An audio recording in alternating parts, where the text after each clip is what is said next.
Hello everyone, Excel competition academy YouTube channel पर आपका स्वागत है। इस वीडियो में हम लोग बीपीएससी टीआरई 1.0 का जो इसके अंदर एग्ज़ाम हुआ था बिहार सेकेंडरी टीचर टीजीटी का कक्षा 9 से 10 के लिए, तो 26 अगस्त को जो पेपर हुआ था सामान्य अध्ययन और सामाजिक विज्ञान का, उसका संपूर्ण हल देखेंगे। सामान्य अध्ययन में टोटल 40 प्रश्न थे।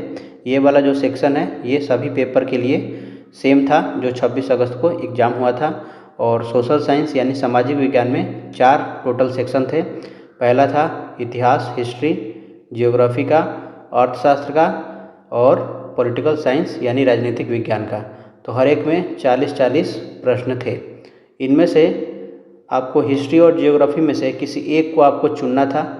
मान लीजिए आपने जियोग्राफी चुन लिया तो बाकी जो 3 बचे उन तीनों में से कोई एक सेक्शन और चुनना था, यानी टोटल 80 प्रश्न इसमें से करने थे और ये 40 प्रश्न कंपलसरी थे, यानी 120 टोटल प्रश्न थे। तो इस वीडियो में हम सभी के सभी प्रश्नों को हल करेंगे। हमारा पहला पार्ट होगा सामान्य अध्ययन का। तो चलिए शुरू करते हैं पहले पार्ट से।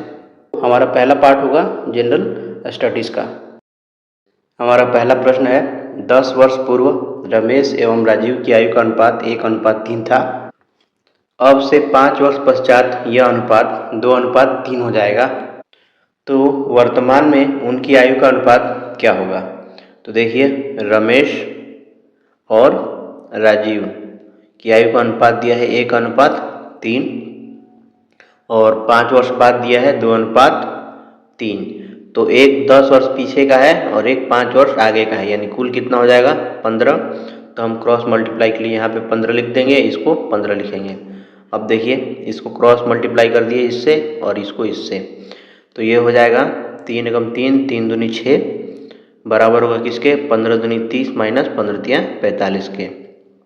तो यहाँ से -3 बराबर -15, यानी कि 1 बराबर 5 यूनिट हो जाएगा। इसमें 5 से मल्टीप्लाई करेंगे तो ये 5 और ये हो जाएगा 15। तो ये 5 और जो 15 आयु मिला है राम और रमेश और राजीव का, ये 10 वर्ष पूर्व का है। तो वर्तमान निकालने के लिए क्या करेंगे, इसमें 10 जोड़ देंगे, ये 15 हो जाएगा। इसमें 10 जोड़ेंगे तो ये हो जाएगा 25। अब जो वर्तमान आयु मिला है 15 और 25, इसका क्या करना है, हमें अनुपात निकालना है। तो 5 3 15, 50 25, तो 3:5 हमारा आंसर हो जाएगा ऑप्शन बी।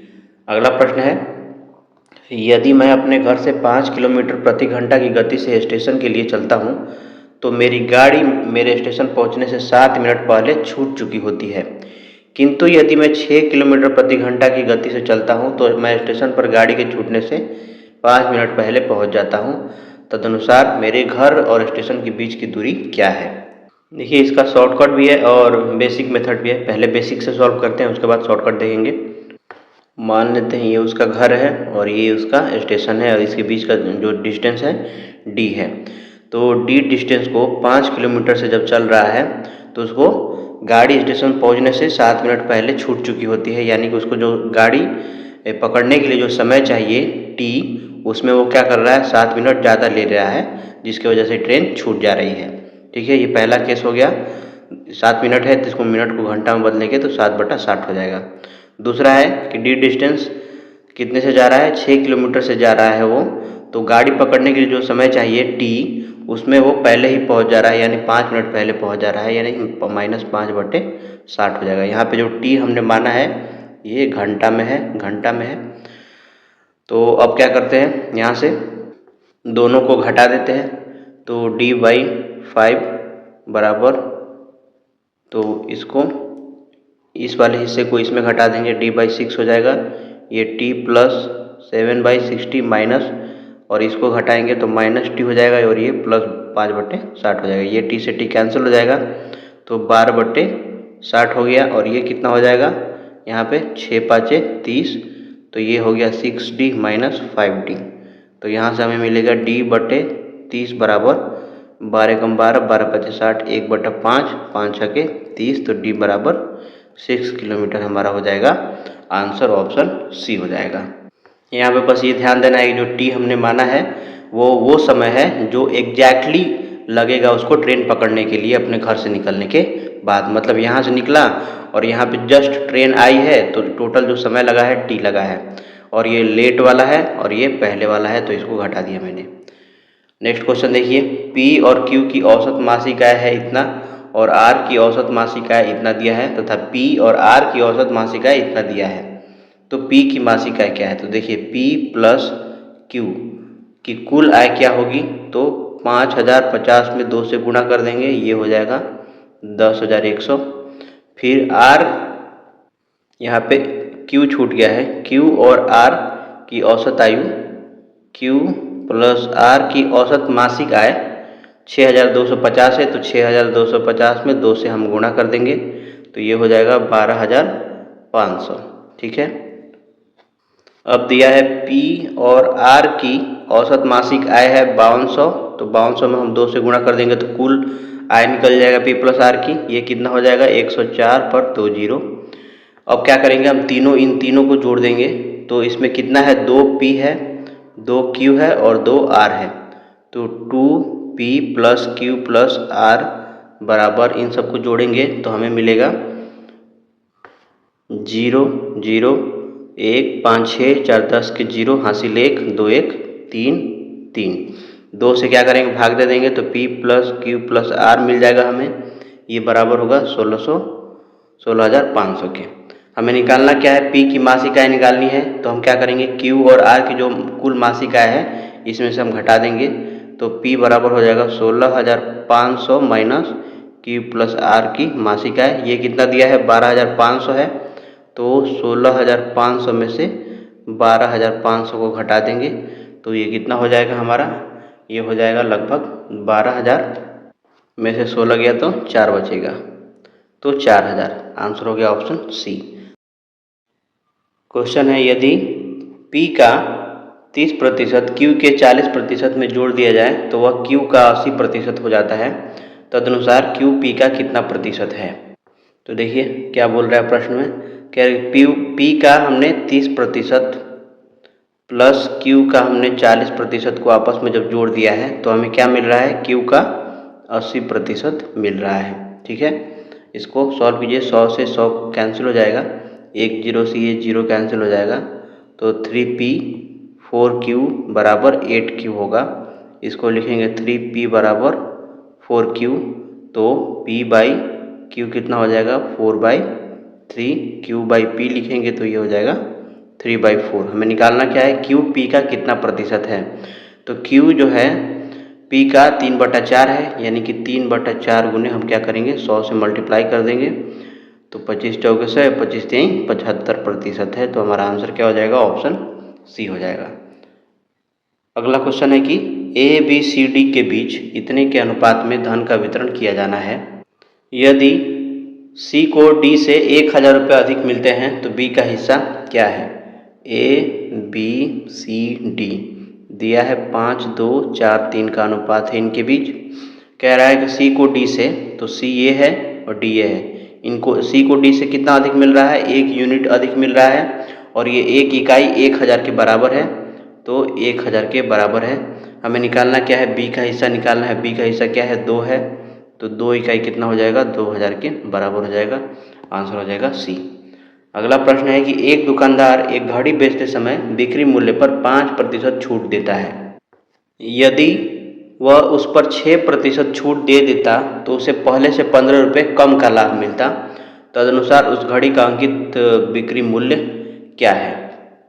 देखिए पहले छूट कितना दिया गया है, पहले छूट दिया गया है 5% का, फिर नया छूट प्रस्तावित है कितना, 6% का, तो छूट में अंतर कितने का है, तो 6 - 5 बराबर 1% का, और यही 1% का अंतर 15 के कम लाभ के बराबर होगा, तो ये 1% किसके बराबर होगा, 15 के, तो 100% किसके बराबर हो जाएगा, 1500 के, तो हमारा आंसर क्या हो जाएगा, ऑप्शन बी हो जाएगा हमारा आंसर। अगला प्रश्न देखिए, 3 संख्याएं 3:4:5 के अनुपात में है, उनमें से सबसे बड़ी एवं सबसे छोटी संख्याओं का योग दूसरी संख्या तथा 52 के योग के बराबर है, तदनुसार सबसे छोटी संख्या कौन सी है? तो 3:4:5 हमें दिया है, मान लेते हैं ABC है, इनका मध्यानुपात मान लेते हैं कि x है, तो A बराबर हमें क्या मिलेगा 3x, B बराबर 4x, c बराबर 5x। अब कह रहा है कि सबसे बड़ी एवं सबसे छोटी संख्या का योग, तो 3x प्लस 5x का योग दूसरी संख्या तथा 52 के योग के बराबर। दूसरी संख्या क्या है? 4x प्लस 52 के योग के बराबर है। तो यहाँ से 8x और ये माइनस 4x बराबर 52, तो हमें मिलेगा 4x बराबर 52। तो x बराबर कितना होगा? 13 हो जाएगा। तदनुसार सबसे छोटी संख्या कौन सी है? तो छोटी संख्या a है, तो a बराबर 3 गुने 13 यानी कि 39 हमारा हो जाएगा आंसर ऑप्शन बी। अगला प्रश्न है, यदि 2 का पावर 2n-1 बराबर 1/8 का पावर n-3 है तो n का मान हमें निकालना है। तो देखिए 2 का पावर 2n-1 और बराबर इसको क्या लिखेंगे? 8 का पावर -n-3 लिख सकते हैं। आपको पता होना चाहिए कि 1/a है तो इसको लिखते हैं a का पावर -1, तो वही हमने यहाँ पे किया है। फिर 2 का पावर 2n-1 रहेगा और ये 8 को क्या लिख सकते हैं? 2 का पावर क्यूब लिख सकते हैं और इसका पावर क्या है पहले से? -n-3 है। फिर 2 का पावर 2n-1 और ये 3 क्या होगा? इससे मल्टीप्लाई हो जाएगा। आपको याद रखना है फॉर्मूला, x का पावर a है, बाहर b है तो x का पावर a b हो जाता है। ठीक है, तो उसी तरीके से ये कितना हो जाएगा? 2 का पावर -3n-3 हो जाएगा। क्योंकि बेस बराबर है तो घातांक भी बराबर होगा, यानी कि 2n-1 बराबर -3n-3 बराबर होगा। यहाँ से 2n-1 बराबर -3n प्लस 9, तो यहाँ से ये हो जाएगा 5n बराबर 10, तो n बराबर हमें क्या मिल गया? 2। तो हमारा आंसर हो जाएगा ऑप्शन बी। अगला प्रश्न है, निम्नलिखित में से कौन सा फोटो इलेक्ट्रिक उपकरण डिजिटल अनुप्रयोगों के लिए सबसे उपयुक्त है? तो इसका आंसर होगा option C, photo diode. Photo diode प्रकाश ऊर्जा को विद्युत धारा में बहुत तेज़ी से बदलता है। इसका जो रिस्पांस टाइम है नैनो सेकेंड में होता है, जो इसे digital logic circuit, optical fibre संचार और डिजिटल कन्वर्टर्स के लिए सबसे उपयुक्त बनाता है। यहाँ पे जो फोटो वोल्टेइक सेल है इसका उपयोग मुख्य रूप से सौर ऊर्जा बनाने में होता है। नेक्स्ट क्वेश्चन देखिए कि किसी विखंडनीय द्रव्य का क्रांतिक द्रव्यमान क्या होगा? तो ये न्यूक्लियर फिजिक्स नाभिकीय भौतिकी से प्रश्न है।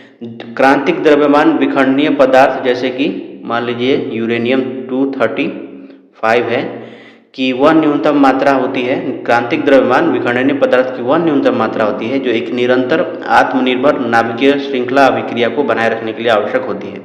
इससे कम द्रव्यमान होने पर न्यूट्रॉन बाहर निकल जाते हैं और रिएक्शन रुक जाता है। तो हमारा आंसर क्या होगा? ऑप्शन बी होगा। श्रृंखला अभिक्रिया हेतु आवश्यक न्यूनतम द्रव्यमान को हम बोलते हैं क्रांतिक द्रव्यमान। नेक्स्ट क्वेश्चन है, फलों को जबरदस्ती पकाने के लिए निम्नलिखित में से किस गैस का उपयोग किया जाता है? तो इसका आंसर होगा ऑप्शन बी, एथिलीन। एथिलीन का फॉर्मूला क्या होता है? C2H4 होता है। यह एक प्राकृतिक गैसीय पादप हार्मोन है जो फलों को पकाने के लिए जिम्मेदार है। कृत्रिम रूप से पकाने के लिए भी एथिलीन गैस या एथीफोन का उपयोग किया जाता है। ठीक है, यहाँ पे एक चीज़ याद रखना है कि जो कैल्शियम कार्बाइड का उपयोग करने पर नमी से क्रिया करके एसिटिलीन गैस बनती है जो स्वास्थ्य के लिए हानिकारक है और इस पर प्रतिबंध लगा है। प्रतिबंध के कारण अब एथिलीन को प्राथमिकता दी जाती है। तो हमेशा ध्यान रखना है एसिटिलीन टिक नहीं करना है, जनरली एथिलीन है। नेक्स्ट क्वेश्चन है, निम्नलिखित में से किसकी ऑक्टेन संख्या 0 है? तो ऑक्टेन स्केल पर मानक के रूप में एन हेप्टेन की ऑक्टेन संख्या को 0 माना गया है और आइसो ऑक्टेन की ऑक्टेन संख्या को 100 माना गया है। तो इसका ऑक्टेन संख्या क्या है? 100 है और इसका क्या है? 0 है।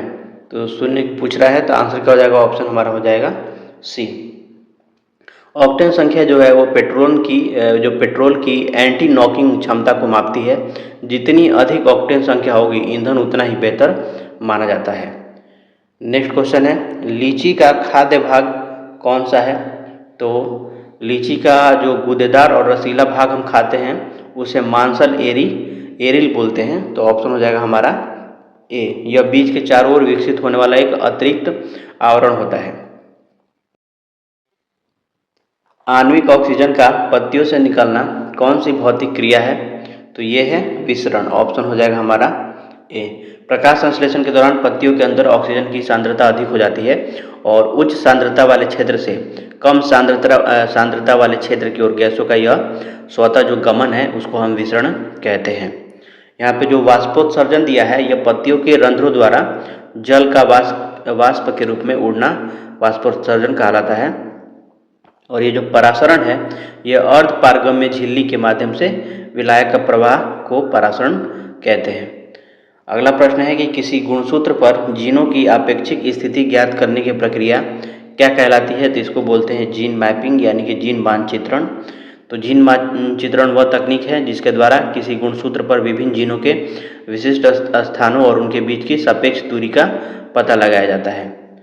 अगला प्रश्न है ब्रायोफाइट में बीजाणु मातृ कोशिका होती है तो कैसी होती है? ये द्विगुणित होती है, ऑप्शन हो जाएगा बी। तो ब्रायोफाइट जैसे कि ब्रायोफाइट्स में कौन कौन आते हैं? मॉस जिसको काई बोलते हैं और एक आता है लीवर वर्ट। तो मॉस और लीवर वर्ट में बीजाणु उद्धित यानी सोप्रोफाइट चरण द्विगुणित होता है। इसकी बीजाणु मातृ कोशिका भी द्विगुणित होती है जिसमें अर्धसूत्री विभाजन होने के बाद अगुणित बीजाणु बनते हैं। तो हमारा आंसर हो जाएगा इसका बी। हमें ये भी ध्यान रखना है कि ब्रायोफाइट्स को पादप जगत का उभयचर कहा जाता है क्योंकि ये भूमि पर रहते हैं लेकिन निषेचन के लिए जल पर निर्भर करते हैं। अगला प्रश्न है भारत सरकार द्वारा पर्यावरण और वन की सुरक्षा के लिए किस वर्ष एनजीटी यानी कि नेशनल ग्रीन ट्राइब्यूनल की स्थापना की गई थी? तो ये किया गया था 2010 ईस्वी में। एग्जैक्ट अगर डेट पूछे तो 18 अक्टूबर 2010 को राष्ट्रीय हरित प्राधिकरण अधिनियम 2010 के तहत इसकी स्थापना की गई थी। इसका उद्देश्य था पर्यावरण संरक्षण और वनों के संरक्षण से संबंधित मामलों का तेजी से निपटारा करना। अगला प्रश्न है कि भारत के किस शहर ने सबसे पहले पानी के नीचे मेट्रो की शुरुआत की? तो भारत की पहली अंडर वाटर मेट्रो सेवा जो है कोलकाता में हुगली नदी के नीचे शुरू की गई है। यहाँ पे ऑप्शन नहीं दिया है तो ऑप्शन हो जाएगा हमारा ई। बाकी जो विकल्प दिया गया है कोच्चि, विशाखापट्टनम, बेंगलुरु में, इनमें से किसी में भी अंडर वाटर मेट्रो नहीं है। अगला प्रश्न देखिए भारत की G20 अध्यक्षता में पर्यटन कार्य समूह की बैठक कहाँ हुई थी? तो इसका आंसर जो होगा वो होगा ऑप्शन डी, उपयुक्त में से एक से अधिक। तो भारत की G20 अध्यक्षता के तहत पर्यटन कार्य समूह की कई बैठकें आयोजित की गई थी। पहली बैठक जो है कच्छ के रण यानी गुजरात में, दूसरी सिलीगुड़ी यानी दार्जिलिंग के पश्चिम बंगाल के दार्जिलिंग में, तीसरी जो है श्रीनगर में जम्मू कश्मीर में और चौथी बैठक जो है गोवा में हुई थी। इसके अलावा उत्तराखंड के रामनगर में भी भ्रष्टाचार विरोधी और अन्य बैठकें हुई थी। क्योंकि पर्यटन समूह की बैठकें 1 से अधिक स्थानों पर हुई है इसलिए इसका आंसर क्या हो जाएगा? ऑप्शन डी हो जाएगा।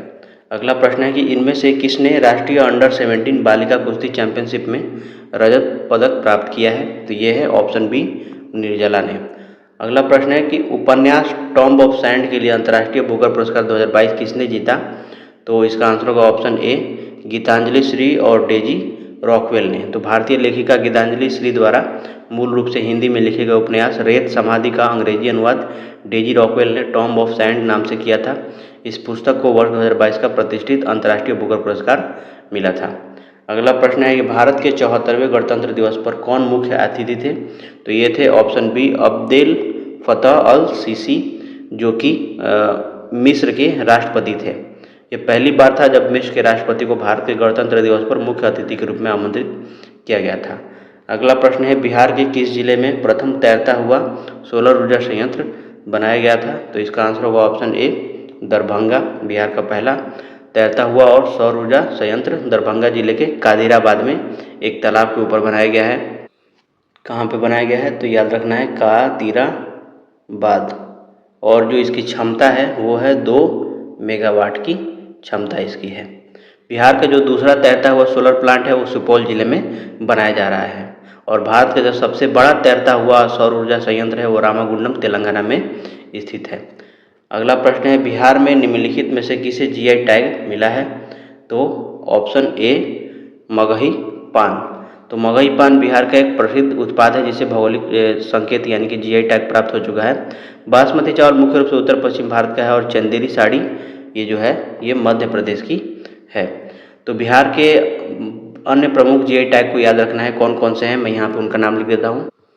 तो कतरनी चावल, जर्दालू आम, शाही लीची, मरचा चावल, मिथिला मखाना, सिलाव का खाजा, सुजनी कढ़ाई और टसर सिल्क, इन सभी को जीआई टैग बिहार से मिल चुका है।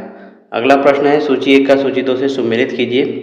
तो यहाँ पे दिया है 4, तो 4 किसको बोलते हैं? तो 4 जो है नदी और डेल्टा क्षेत्र में पाए जाने वाले नदी या द्वीप या सिल्ट के मैदान को बोलते हैं 4।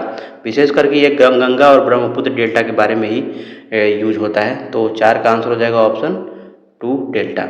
उसके बाद है कंकर। तो पुरानी जलोढ़ मिट्टी यानी बांगर में पाए जाने वाले कैल्शियम कार्बोनेट के कण या नोड्यूल को बोलते हैं कंकड़। तो ये हो जाएगा ऑप्शन 3 से रिलेटेड है ये। उसके बाद है कायल। तो केरल के तटीय मैदान में पाए जाने वाले लैगून या बैक वाटर को कयाल या कायल बोलते हैं। तो ये हो जाएगा क्या? तटीय मैदान में ये पाए जाते हैं। उसके बाद है मांड। तो पंजाब के मैदान में पाए जाने वाले जलोढ़ क्षेत्र या आर्द्र भूमि को बोलते हैं मांड।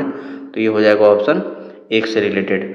तो हमारा आंसर क्या होगा? ए का 2, बी का 3, ए का 2, बी का 3, सी का 4, डी का 1, ऑप्शन हो जाएगा बी।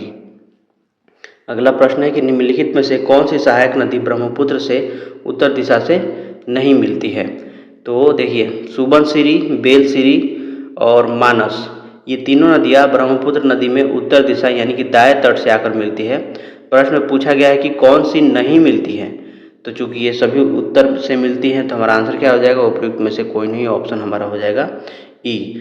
तो दाएं तट से सुबनसिरी, मानस, कामेंग, संकोच, तीस्ता, बेलसिरी, और दक्षिणी तट से जो है वो है दिबांग, उसके बाद है लोहित, धनसिरी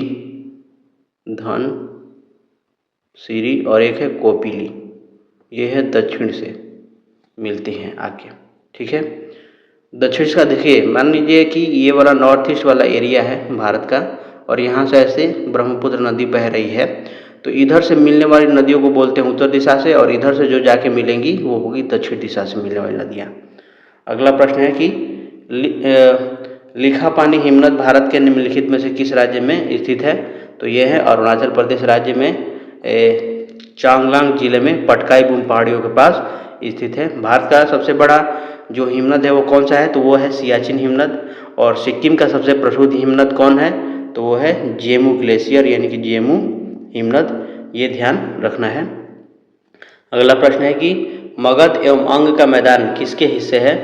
तो बिहार का अधिकांश भाग मध्य गंगा मैदान के अंतर्गत आता है।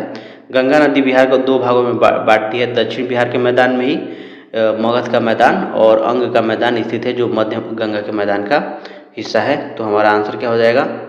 ऑप्शन बी हो जाएगा, मध्य गंगा का मैदान। अगला प्रश्न है कि जलप्रपात और नदी के निम्नलिखित जोड़ों में से कौन सा जोड़ा सही सुमेलित नहीं है? तो देखिए जोग जलप्रपात शरावती नदी पर है, ये बिल्कुल सही सुमेलित है। कपिलधारा जलप्रपात जो है वो नर्मदा नदी पर है, कावेरी पर नहीं। तो ये नर्मदा होगा, यहाँ पे नर्मदा नदी पर है। धुआंधार जलप्रपात जो है यह भी नर्मदा नदी पर है, तो ये भी गलत हो जाएगा, गोदावरी पर नहीं है ये। तो हमारा आंसर चूंकि बी और सी दोनों जोड़े सही सुमेलित नहीं है, इसलिए उत्तर हमारा क्या हो जाएगा? डी, उपयुक्त में से 1 से अधिक नहीं वाला पूछा था, ये ध्यान रखना है।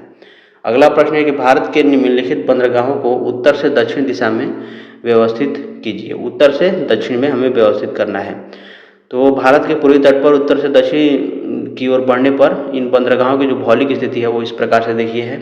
कैसे? पहला आएगा विशाखापत्तनम। तो आंध्र प्रदेश का सबसे उत्तरी प्रमुख बंदरगाह है विशाखापत्तनम।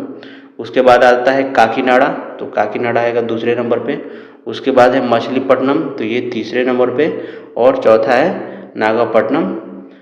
तो ये नागापट्टनम जो है ये तमिलनाडु में है, आंध्र प्रदेश में नहीं है, तमिलनाडु में है, ये ध्यान रखना है। और इस तमिलनाडु के ऊपर क्या है मैप में? आंध्र प्रदेश है, और आंध्र प्रदेश में पहला विशाखापत्तनम, दूसरा काकीनाडा और तीसरा मछलीपट्टनम है। तो हमारा आंसर क्या हो जाएगा? 4123, 4123 हमारा आंसर हो जाएगा। अगला प्रश्न, 1954 में किन 2 देशों के बीच कोसी सिंचाई एवं जल विद्युत परियोजना समझौता हस्ताक्षरित हुआ था?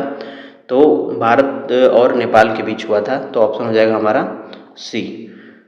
ये 25 अप्रैल 1954 को हुआ था भारत सरकार और नेपाल सरकार के बीच एक ऐतिहासिक समझौता। इसका मुख्य उद्देश्य था बाढ़ नियंत्रण, सिंचाई और जल विद्युत उत्पादन करना था। इसी समझौते के तहत नेपाल की सीमा में कोसी बराज, जो कि हनुमान नगर में स्थित है, का निर्माण हुआ था। अगला प्रश्न है, RLC के वर्गीकरण स्कीम के अनुसार बिहार किस प्रकार के जलवायु प्रदेश में आता है?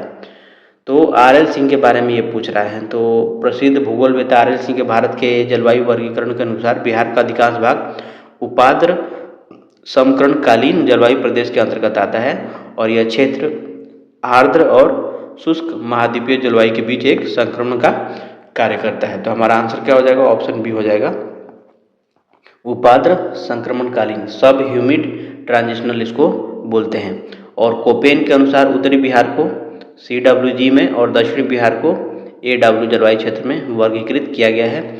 और थॉर्नवेट के अनुसार C-W की श्रेणी में इसको बांटा गया है बिहार की जलवायु को।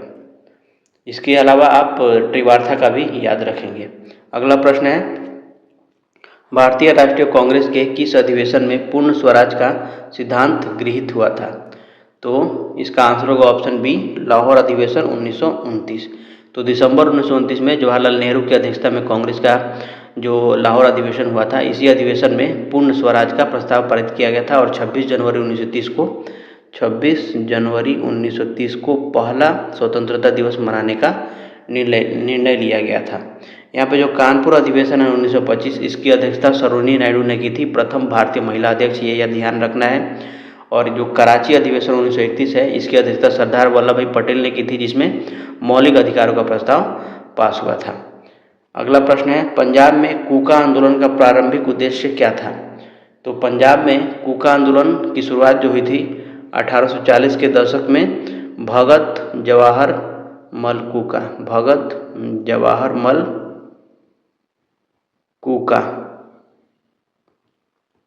द्वारा पंजाब में की गई थी। इसका प्रारंभिक और मूल उद्देश्य था सिख धर्म में आ गई बुराइयों, अंधविश्वासों और कुरीतियों को दूर कर धर्म को शुद्ध और परिष्कृत करना था। बाद में बाबा राम सिंह के नेतृत्व में यह अंग्रेजों के खिलाफ एक राजनीतिक आंदोलन में बदल गया था। तो हमारा आंसर क्या हो जाएगा? ऑप्शन ए हो जाएगा, सिख धर्म को परिष्कृत करना।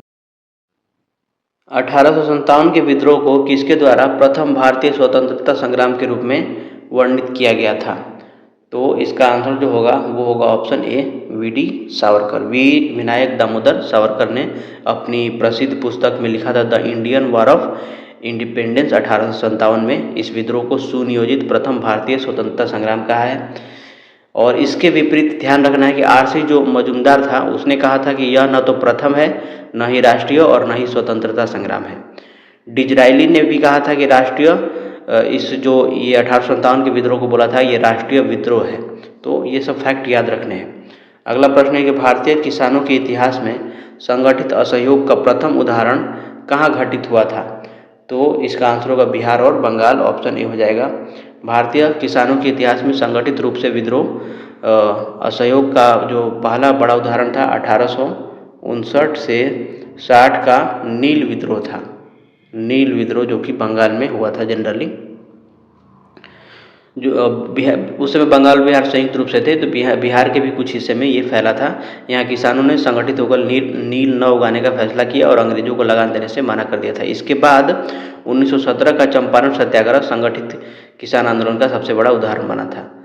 तो ऑप्शन हो जाएगा हमारा ए। अगला प्रश्न है, वर्ष 1946 में बनी अंतरिम सरकार में डॉक्टर राजेंद्र प्रसाद के पास कौन सा विभाग था? तो इसका आंसर देखिए क्या होगा, इसका आंसर होगा ऑप्शन सी, खाद्य एवं कृषि विभाग था। 2 सितंबर 1946 को गठित अंतरिम सरकार में बिहार के डॉक्टर राजेंद्र प्रसाद को खाद्य एवं कृषि मंत्री बनाया गया था। रक्षा विभाग बनाया गया था बलदेव सिंह। गृह सूचना एवं प्रसारण विभाग बनाया गया था सरदार वल्लभ भाई पटेल। और वित्त विभाग किसको दिया गया था? तो लियाकत अली खान के पास था। अगला प्रश्न है, गांधी जी को विशेष रूप से चंपारण आने और वहां के कृषकों की दयनीय स्थिति को देखने हेतु किसने अनुग्रह किया था? तो यह प्रश्न बार बार पूछा गया एग्जाम में। इसका आंसर होगा ऑप्शन बी, राजकुमार शुक्ल। तो चंपारण के किसान नेता राजकुमार शुक्ल ने 1916 के कांग्रेस के लखनऊ अधिवेशन में महात्मा गांधी से मुलाकात की थी और उन्हें तीनकठिया प्रथा के तहत नीलह साहबों द्वारा किसानों पर किए जा रहे अत्याचारों के बारे में बताया तथा चंपारण आने का आग्रह किया था। राजकुमार शुक्ल से एक और प्रश्न पूछता है कि इनका गांव, ये कहाँ के निवासी थे, तो ये थे मुरली भरावा या भरावा गांव के निवासी थे। और गांधी जी के चंपारण पहुंचने पर उनका साथ किसने किसने दिया था, तो राजेंद्र प्रसाद, अनुग्रह नारायण सिंह, JB कृपलानी और मौलाना मजहरूल हक जैसे नेताओं ने इस पे शामिल हुए थे। ये फैक्ट याद रखना है। अगला प्रश्न है, मुस्लिम लीग द्वारा किस तिथि को मुक्ति दिवस मनाया गया था, तो द्वितीय विश्व युद्ध में भारत को शामिल करने के ब्रिटिश सरकार के फैसले के विरोध में कांग्रेस प्रांतीय सरकारों ने अक्टूबर-नवंबर 1939 में इस्तीफा दे दिया था और कांग्रेस सरकारों के इस इस्तीफे की खुशी में मोहम्मद अली जिन्ना के आह्वान पर मुस्लिम लीग ने 22 दिसंबर 1939 को मुक्ति दिवस या धन्यवाद दिवस के रूप में मनाया था। तो आंसर हो जाएगा ऑप्शन ए। हमारा अगला क्वेश्चन है, नेशनल कॉलेज और बिहार विद्यापीठ का शिलान्यास किसने किया था, तो असहयोग आंदोलन के दौरान जब छात्रों ने सरकारी कॉलेज का बहिष्कार किया तब उनके लिए पटना में राष्ट्रीय शिक्षण संस्थानों की स्थापना की गई। 6 फरवरी 1921 को महात्मा गांधी ने औपचारिक रूप से बिहार राष्ट्रीय कॉलेज और बिहार विद्यापीठ का उद्घाटन किया था। तो हमारा आंसर हो जाएगा ऑप्शन सी। और इसके साथ ये भी ध्यान रखना है कि बिहार विद्यापीठ के पहले कुलाधिपति कौन थे, मजहरूल हक, और उप कुलाधिपति ब्रजकिशोर प्रसाद बने थे, जबकि डॉक्टर राजेंद्र प्रसाद इसके पहले प्रिंसिपल बने थे यानी प्राचार्य बने थे। यहाँ से हमारा दूसरा सेक्शन सोशल साइंस यानी सामाजिक अध्ययन का शुरू होगा, जिसमें पार्ट 2A में इतिहास का हम प्रश्न देखेंगे, जो कि टोटल 40 प्रश्न होंगे। पहला प्रश्न देखिए, सिंधु घाटी सभ्यता के प्रमुख नगर का नाम क्या है जिसका पश्चिमी एशिया से व्यापारिक संबंध था, तो पश्चिमी एशिया जैसे कि मेसोपोटामिया, ओमान, बहरीन, इनके साथ व्यापारिक संबंधों के लिए मुख्य रूप से लोथल और सूतका गेंडोर। लोथल कहाँ पे है, तो गुजरात में है, और एक है सूतका गेंडोर, ये है। ये दोनों के दोनों प्रसिद्ध थे व्यापारिक संबंधों के लिए पश्चिम एशिया के साथ। लेकिन हमारा ऑप्शन में ये तीनों नहीं दिया है, तो हमारा आंसर हो जाएगा उपयुक्त में से कोई नहीं। यहाँ पे जो कालीबंगा दिया है, ये यहाँ से जुते हुए खेत और भूकंप के प्राचीनतम साक्ष्य मिले हैं, ये ध्यान रखना है। और जो संखोल है वो सिंधु घाटी सभ्यता का नगर नहीं है, बल्कि ये कुषाण काल से संबंधित है ये। अगला प्रश्न देखिए, मोहनजोदड़ो से प्राप्त नर्तकी की मूर्ति किस धातु से बनी थी, तो मोहनजोदड़ो से सिंधु घाटी सभ्यता की एक प्रसिद्ध कांस्य मूर्ति मिली है, जिसे नर्तकी की मूर्ति या डांसिंग गर्ल कहा जाता है। यह मूर्ति द्रवित मोम विधि या लॉस्ट वैक्स तकनीक द्वारा बनाई गई थी और यह कांस्य का बना है, तो ऑप्शन हो जाएगा हमारा सी। कांस्य जो होता है ब्रॉन्ज, यह तांबा और टीन का एक मिश्र धातु है, कॉपर और टीन का एक मिश्र धातु है। इसी कारण सिंधु घाटी सभ्यता को कांस्य युगीन सभ्यता भी कहा जाता है। अगला प्रश्न है कि सिंधु घाटी सभ्यता में किस जानवर की पूजा के प्रमाण मिलते हैं, तो इसका आंसर होगा ऑप्शन ए, कुबड़दार बैल। तो सिंधु घाटी सभ्यता के मुहरों और अवशेषों में कुबड़ वाले बैल या वृषभ का अंकन सबसे अधिक मिलता है, जिसे धार्मिक रूप से पूजनीय माना जाता था। इसके अतिरिक्त एक श्रृंगी पशु यूनिकॉर्न की भी व्यापक पूजा की जाती थी, तो हमारा आंसर हो जाएगा ऑप्शन ए। अगला प्रश्न देखिए कि ऋग्वेद में कितने सूक्तों का संकलन है, तो ऋग्वेद में कुल 1028 सूक्त हैं, जिसमें से 1017 मूल सूक्त और 11 बाल खेल्य सूक्त शामिल हैं। चूँकि विकल्प में 1028 नहीं दिया है, तो हमारा आंसर क्या हो जाएगा, ऑप्शन ई हो जाएगा। अगर पूछे कि ऋग्वेद में मंडल कितने हैं, तो इसमें 10 मंडल हैं और ऋचाएँ कितनी हैं, तो 10,580 ऋचाएँ हैं इसमें, ठीक है। ये फैक्ट याद रखना है। अगला प्रश्न है कि किराता अर्जुनियम किसने लिखा था, तो महाकाव्य जो है किराता अर्जुनियम के रचयिता 6ठी शताब्दी के प्रसिद्ध संस्कृत कवि भारवी थे। भारवी ने इसे लिखा है। इस ग्रंथ में अर्जुन और किरात रूपी शिव के बीच के युद्ध और संवाद का वर्णन है, तो विकल्प में हमारा भारवी है नहीं, तो आंसर क्या हो जाएगा, उपयुक्त में से कोई नहीं। ये जो शूद्रक दिया है, इन्होंने प्रसिद्ध नाटक मृच्छकटिकम यानी मिट्टी का खिलौना गाड़ी लिखा है। ये भी एग्जाम में कभी कभी पूछ देता है, मृच्छकटिकम। कालिदास, तो इन्हें भारत का शेक्सपियर कहा जाता है। इनकी प्रमुख रचनाएं हैं अभिज्ञान शाकुंतलम, मेघदूतम, रघुवंशम, ऋतुसंहारम। तो ये सब ध्यान रखना है। अगला प्रश्न है कि वैदिक काल में प्रयुक्त पूर का अर्थ क्या है। तो ऋग्वेद तथा वैदिक साहित्यों में पूर शब्द का प्रयोग दुर्ग, किला या नगर के संदर्भ में किया गया है। तो हमारा आंसर हो जाएगा ऑप्शन ए। दुर्ग की रक्षा करने वाले अधिकारी को पूरपति कहा जाता था। ठीक है। और ऋग्वेद में इंद्रदेव को पुरंदर कहा गया है। पुरंदर अर्थात किलों को तोड़ने वाला कहा गया है। ऋग्वेद में इंद्र के लिए सबसे अधिक 250 सूक्त समर्पित हैं, ये भी ध्यान रखना है। तो ऑप्शन हो जाएगा हमारा ए। अगला प्रश्न है कि ऋग्वेद में तक्षण किसे कहते थे। तो ऋग्वेद काल में समाज में श्रम का विभाजन शुरू हो चुका था। ऋग्वेद में तक्षण शब्द का प्रयोग बढ़ई के लिए यानी कारपेंटर के लिए किया जाता था, जो रथ और हल बनाने का मुख्य कार्य करते थे। लोहार को क्या बोलते थे। तो लोहार को करमार बोलते थे। और जुलाहे और जो बुनकर को बोलते थे वाय। यहाँ पे ये याद रखना है। अगला प्रश्न है मौर्यकालीन काकणी किस धातु के बने सिक्के थे। तो ये तांबा के सिक्के थे। मौर्य काल में सिक्के ढालने की सुव्यवस्थित प्रणाली थी और काकड़ी मौर्य काल में प्रचलित तांबे का बहुत छोटा सिक्का होता था। मौर्य काल में और भी बहुत सारे सिक्के हैं, आप उनको याद रख सकते हैं। जैसे एक है पर्ण, तो ये चांदी का मुख्य सिक्का था। उसके बाद था माशक, तो माशक जो है तांबे का सिक्का था। और सुवर्ण या निष्क्र, सुवर्ण या फिर निष्क्र, ये सोने के सिक्के थे। ठीक है। अगला प्रश्न है विश्व का पहला गणतंत्र वैशाली में किसके द्वारा स्थापित किया गया। तो इसका आंसर हो जाएगा कि विश्व का पहला गणतंत्र वैशाली में लिच्छवियों द्वारा स्थापित किया गया था, जो वज्जी महाजनपद से आते थे, लिच्छवियों के द्वारा। क्योंकि यहाँ पे ऑप्शन में नहीं दिया है तो हमारा क्या हो जाएगा, ऑप्शन ई हो जाएगा। ठीक है। और ये किस महाजनपद के थे। तो ये वज्जी महाजनपद से संबंधित थे। अगला प्रश्न है कि कौटिल्य का अर्थशास्त्र कितने अधिकरणों में विभाजित है। तो ये एग्जाम में कई बार पूछा है। चाणक्य द्वारा रचित अर्थशास्त्र राजनीतिक और प्रशासनिक सिद्धांतों की पुस्तक है। यह पुस्तक 15 अधिकरण में और 180 प्रकरणों यानी कि सेक्शन में विभाजित है। यहाँ पे 15 ऑप्शन ही नहीं दिया है, तो आंसर क्या हो जाएगा, उपयुक्त में से कोई नहीं। अगला प्रश्न है कि इल्तुतमिश ने बिहार में अपना प्रथम सूबेदार किसे नियुक्त किया था। तो दिल्ली सल्तनत के सुल्तान इल्तुतमिश ने 1225 ईस्वी के आसपास बिहार पर आक्रमण किया और हिसामुद्दीन एवाज को हरा करके मालिक जानी को अपने बिहार में अपना पहला राज्यपाल या सूबेदार नियुक्त किया था। तो विकल्प में मालिक जानी का नाम तो है नहीं, तो आंसर क्या हो जाएगा हमारा, उपयुक्त में से कोई नहीं। अगला प्रश्न यहाँ पे देखिए कि जो नासिरुद्दीन महमूद दिया है, यह इल्तुतमिश का बड़ा पुत्र था, जिसे बाद में बंगाल और बिहार का संयुक्त शासक बनाया गया था, लेकिन वह प्रथम सूबेदार नहीं था। अगला प्रश्न, बिरसा मुंडा का कार्य क्षेत्र कौन सा था।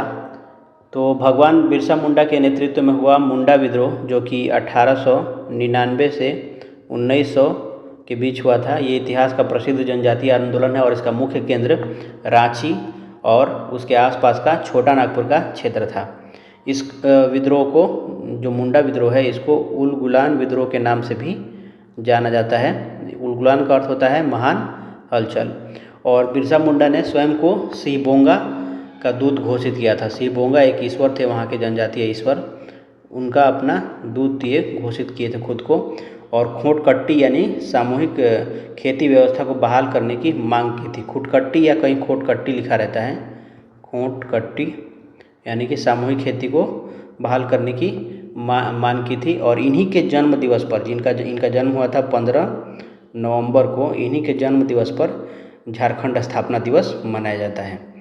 अगला प्रश्न है 1857 की क्रांति के बिहार के नेता कौन थे। तो 1857 के स्वतंत्रता संग्राम में बिहार का नेतृत्व मुख्य रूप से जगदीशपुर के जमींदार बाबू कुंवर सिंह और उनके भाई अमर सिंह ने किया था। पटना में इसका नेतृत्व पीर अली ने किया था। तो आंसर इसका क्या होगा, ऑप्शन ई हो जाएगा, उपयुक्त में से कोई नहीं। यहाँ पे जो मौलवी अहमदुल्ला दिया है, इन्होंने फैजाबाद से 1857 की क्रांति का नेतृत्व किया था और अंग्रेजों ने इन पर 50,000 रुपये का इनाम भी रखा था। तात्या टोपे जो हैं, तात्या टोपे और नाना साहेब, ये दोनों ने कानपुर से विद्रोह की कमान संभाली थी। तो ये फैक्ट याद रखना है। अगला प्रश्न है, मगध की प्रथम राजधानी कौन सी थी? तो मगध की प्रथम राजधानी गिरिव्रज यानी कि राजगृह थी। और यह शहर 5 पहाड़ियों से घिरा हुआ था जो इसे प्राकृतिक सुरक्षा प्रदान करता था। बाद में उदयन ने पाटलिपुत्र को नई राजधानी बनाया था। पाटलिपुत्र को किसने बनाया था? तो उदयन ने। अगला प्रश्न है, उस स्रोत का नाम बताइए जिसमें पाटलिपुत्र के प्रशासन का वर्णन उपलब्ध है। तो मौर्यकालीन पाटलिपुत्र के नगर प्रशासन का सबसे विस्तृत वर्णन चंद्रगुप्त मौर्य के दरबार में आए यूनानी राजदूत मेगास्थनीज की पुस्तक इंडिका में मिलता है। इसे किसने लिखा है? तो मेगास्थनीज ने लिखा है, ये तो सबको पता ही होगा। इंडिका के अनुसार पाटलिपुत्र का प्रशासन 30 सदस्यों के एक मंडल द्वारा किया जाता था जो 6 समितियों में विभाजित थी। हर एक समिति में कुल 5 सदस्य थे। दिव्यावदान जो है यह एक प्रसिद्ध बौद्ध ग्रंथ है जो मौर्य शासकों विशेष करके अशोक के धार्मिक कार्यों पर प्रकाश डालता है। अर्थशास्त्र किसने लिखा है? तो कौटिल्य द्वारा ये रचित है। अगला प्रश्न, मदद-ए-माश मुगल प्रशासन में किससे संबंधित था? तो मुगल काल में विद्वानों, धार्मिक संतों और जरूरतमंदों को दी जाने वाली कर मुक्त या राजस्व मुक्त अनुदान भूमि को मदद-ए-माश या सयूर घाल भी कहा जाता था। तो आंसर हो जाएगा ऑप्शन बी। इसको क्या बोलते थे? मदद-माश को सयूर घाल। इस भूमि का जो निरीक्षण है वो सद्र उस सुदूर यानी धार्मिक मामलों का प्रधान करता था। ठीक है। अगला प्रश्न है कि पूना समझौते का उद्देश्य क्या था? तो पूना पैक्ट जब कब हुआ था? 24 सितंबर 1932 को महात्मा गांधी और भीमराव अंबेडकर के बीच यरवदा जेल जो कि पुणे में है वहाँ पे हुआ था। इसका मुख्य उद्देश्य ब्रिटिश सरकार द्वारा घोषित कम्युनल अवार्ड यानी कि सांप्रदायिक पंचायत के तहत दलितों के लिए अलग निर्वाचन मंडल को समाप्त कर प्रांतीय विधान मंडलों में उनके लिए आरक्षित सीटों की संख्या बढ़ाना था, यानी कि 71 से लेकर के 148 कर दिया गया था इस समझौते के तहत। तो इसका आंसर क्या हो जाएगा? ऑप्शन बी हो जाएगा, दलित वर्ग का प्रतिनिधित्व। इस समझौते को कराने में मदन मोहन मालवीय, डॉक्टर राजेंद्र प्रसाद और सी राजगोपालाचारी ने महत्वपूर्ण भूमिका निभाई थी। अगला प्रश्न है, जंतर मंतर का निर्माण किसने किया था? तो जंतर मंतर का निर्माण किया था प्रसिद्ध खगोलीय वेधशाला जिसका नाम जंतर मंतर है, इसका निर्माण आमेर के सवाई राजा जयसिंह द्वितीय यानी कि महाराजा जयसिंह ने करवाया था।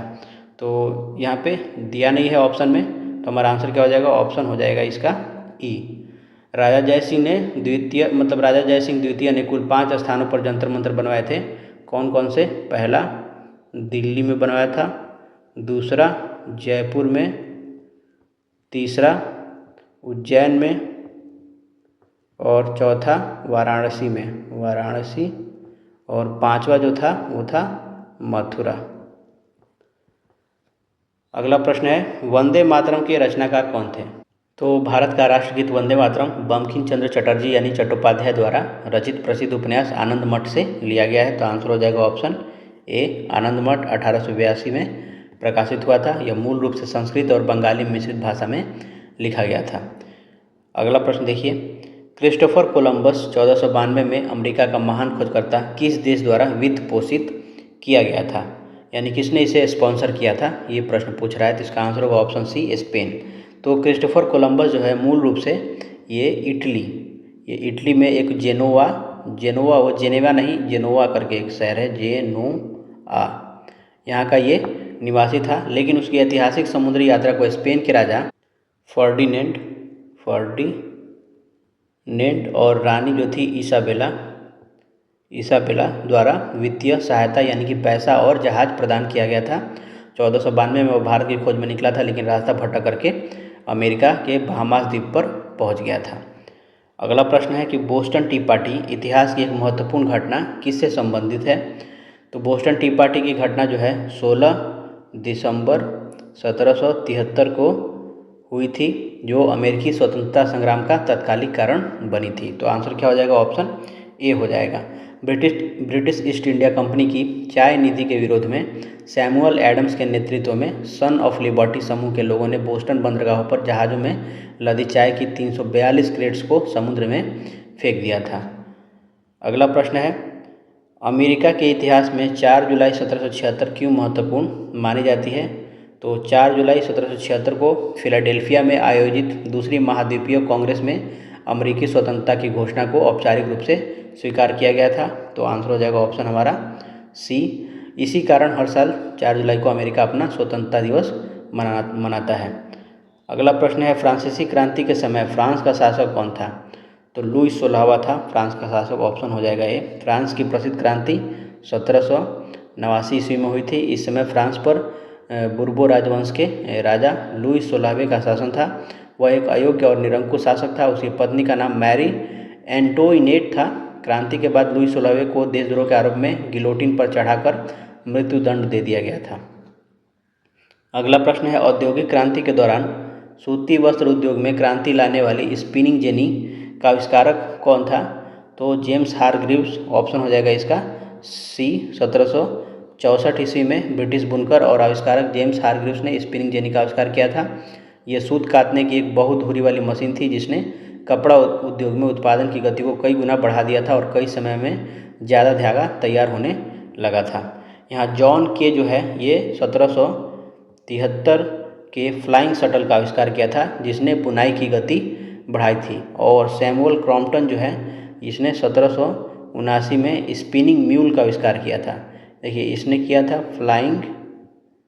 फ्लाइंग शटल और इसने किया था स्पिनिंग म्यूल। अगला प्रश्न देखिए, 1831 में यंग इटली मूवमेंट जिसका उद्देश्य था गणतंत्र स्थापित करना किसके द्वारा प्रारंभ हुआ था?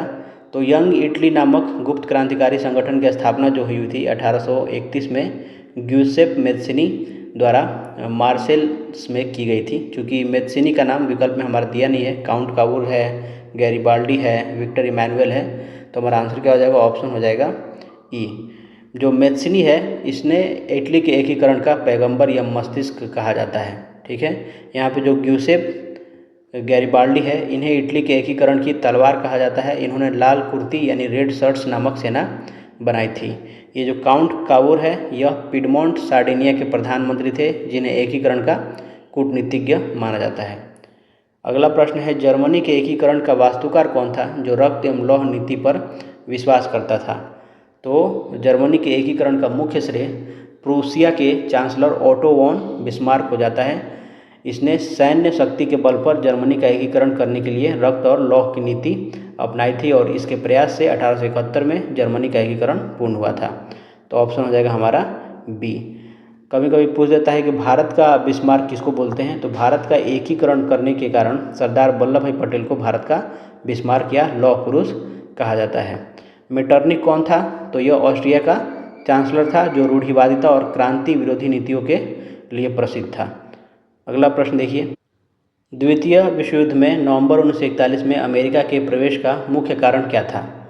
तो द्वितीय विश्व युद्ध में अमेरिका के प्रवेश का मुख्य और तत्कालिक कारण था 7 दिसंबर 1941 को जापान द्वारा हवाई द्वीप स्थित अमेरिकी नौसैनिक बेस पर्ल हार्बर पर अचानक किया गया विनाशकारी हमला था। इस हमले के अगले ही दिन अमेरिका आधिकारिक रूप से युद्ध में कूद गया। चूँकि पर्ल हार्बर यहाँ पे ऑप्शन में दिया नहीं है तो हमारा आंसर क्या हो जाएगा? ऑप्शन हो जाएगा हमारा ये उपरोक्त में से कोई नहीं।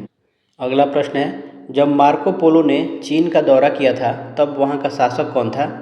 तो कुबलाई खां वहाँ का शासक था। ऑप्शन हो जाएगा बी। इटली का ये प्रसिद्ध यात्री मार्को पोलो 13वीं शताब्दी के उत्तरार्ध में चीन पहुँचा था और उस समय चीन पर मंगोल शासक और युआन राजवंश के संस्थापक कुबलाई खान जो कि चंगेज खान का पोता था उसका शासन था। मार्को पोलो ने कई वर्षों तक उसके दरबार में सेवा भी दी थी। अगला प्रश्न है, संयुक्त राज्य अमेरिका में पहली अंग्रेजी बस्ती कौन सी थी? तो जेम्स टाउन। तो 1607 ईस्वी में वर्जीनिया में स्थापित जेम्स टाउन अमेरिका में पहली स्थायी ब्रिटिश बस्ती थी। इसे वर्जीनिया कंपनी ऑफ लंदन द्वारा इंग्लैंड के राजा जेम्स प्रथम के नाम पर स्थापित किया गया था। यहाँ पे जो बोस्टन दिया है यह मैसाचुसेट्स की राजधानी है जो बाद में अमेरिकी क्रांति का मुख्य केंद्र बनी थी और बोस्टन टी पार्टी का स्थापना यहीं पे हुआ था। अगला प्रश्न, टेनिस कोर्ट की शपथ किस क्रांति से संबंधित है? तो टेनिस कोर्ट जो है फ्रांसीसी क्रांति की एक बहुत महत्वपूर्ण घटना है जो 20 जून 1789 को हुई थी। तो ऑप्शन हो जाएगा हमारा सी फ्रांसीसी। तो फ्रांस के थर्ड स्टेट यानी आम जनता के प्रतिनिधियों को जब राजा द्वारा असेंबली हॉल में प्रवेश नहीं दिया गया तो उन्होंने पास के एक इंडोर टेनिस कोर्ट में एकत्र होकर शपथ ली थी कि जब तक वे फ्रांस के लिए एक नया संविधान नहीं बना लेते तब तक वे अलग नहीं होंगे। अगला प्रश्न है, मित्र राष्ट्रों ने सेवरेस की संधि किस देश के साथ की थी? तो प्रथम विश्व युद्ध की समाप्ति के बाद 10 अगस्त 1920 को मित्र राष्ट्रों ने पराजित ऑटोमन साम्राज्य के साथ सेवरेस की संधि की थी। तो ऑटोमन साम्राज्य टर्की को ही बोला जाता था। इस संधि के तहत तुर्की के सुल्तान खलीफा की शक्तियां छीन ली गई और साम्राज्य के विभाजन कर दिया गया, जिसके विरोध में भारत में खिलाफत आंदोलन शुरू हुआ था। अगला प्रश्न है, 1733 में फ्लाइंग शटल मशीन का आविष्कारक किसने किया था? तो इसका आंसर होगा ऑप्शन बी, जॉन के ने। अभी पिछले कुछ पहले प्रश्न में हमने देखा था, जॉन के ने औद्योगिक क्रांति के दौरान कपड़ा उद्योग में तेजी लाने के लिए 1733 ईस्वी में फ्लाइंग शटल का आविष्कार किया था। यह एक ऐसी मशीन थी जिसने हथकरघा की गति को दुगना कर दिया, जिससे कम समय में चौड़े कपड़े बुनना संभव हो गया। जेम्स हारग्रीव्स का हमने देखा ही, इन्होंने 1764 में स्पिनिंग जेनी का आविष्कार किया था। और एडमंड कार्टराइट क्या थे? तो इन्होंने 1785 में पावर लूम यानी बिजली से चलने वाले करघे का आविष्कार किया था, जिसने कपड़ा उद्योग की सूरत ही बदल दी थी। तो ये थे पावर लूम से संबंधित। अगला प्रश्न है, किस संधि के द्वारा 30 वर्षीय युद्ध की समाप्ति हुई? तो यूरोप का प्रसिद्ध 30 वर्षीय युद्ध जो है 1618 से लेकर के 1648 तक, जो मुख्य रूप से कैथोलिक और प्रोटेस्टेंट ईसाइयों के बीच लड़ा गया था, एक धार्मिक और राजनीतिक युद्ध था। ये 1648 ईस्वी में ये वेस्टफेलिया की एक संधि हुई और इसके द्वारा इसे समाप्त कर दिया गया। तो आंसर हो गया ऑप्शन बी, वेस्टफेलिया की संधि। इस संधि ने आधुनिक संप्रभु राष्ट्रों की नींव रखी थी। यहाँ पे जो ऑक्सबर्ग की संधि है, इसने पवित्र रोमन साम्राज्य के भीतर लुथरनवाद यानी प्रोटेस्टेंट्स को आंशिक कानूनी मान्यता दी थी, लेकिन यह युद्ध को अस्थायी रूप से नहीं रोक सकी थी। अगला प्रश्न है, पेरिस शांति सम्मेलन में इटली का प्रतिनिधित्व किसने किया?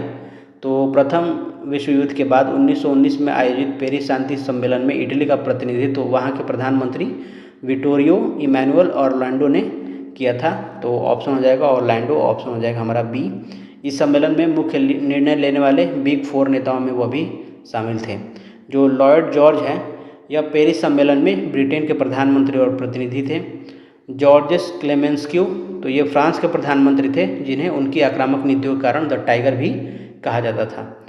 अगला प्रश्न है, वैंकूवर जाने के लिए कोमागाटा मारू जहाज किराए पर किसने लिया था? तो 1914 की प्रसिद्ध कोमागाटा मारू घटना के तहत पंजाब के एक समृद्ध व्यापारी बाबा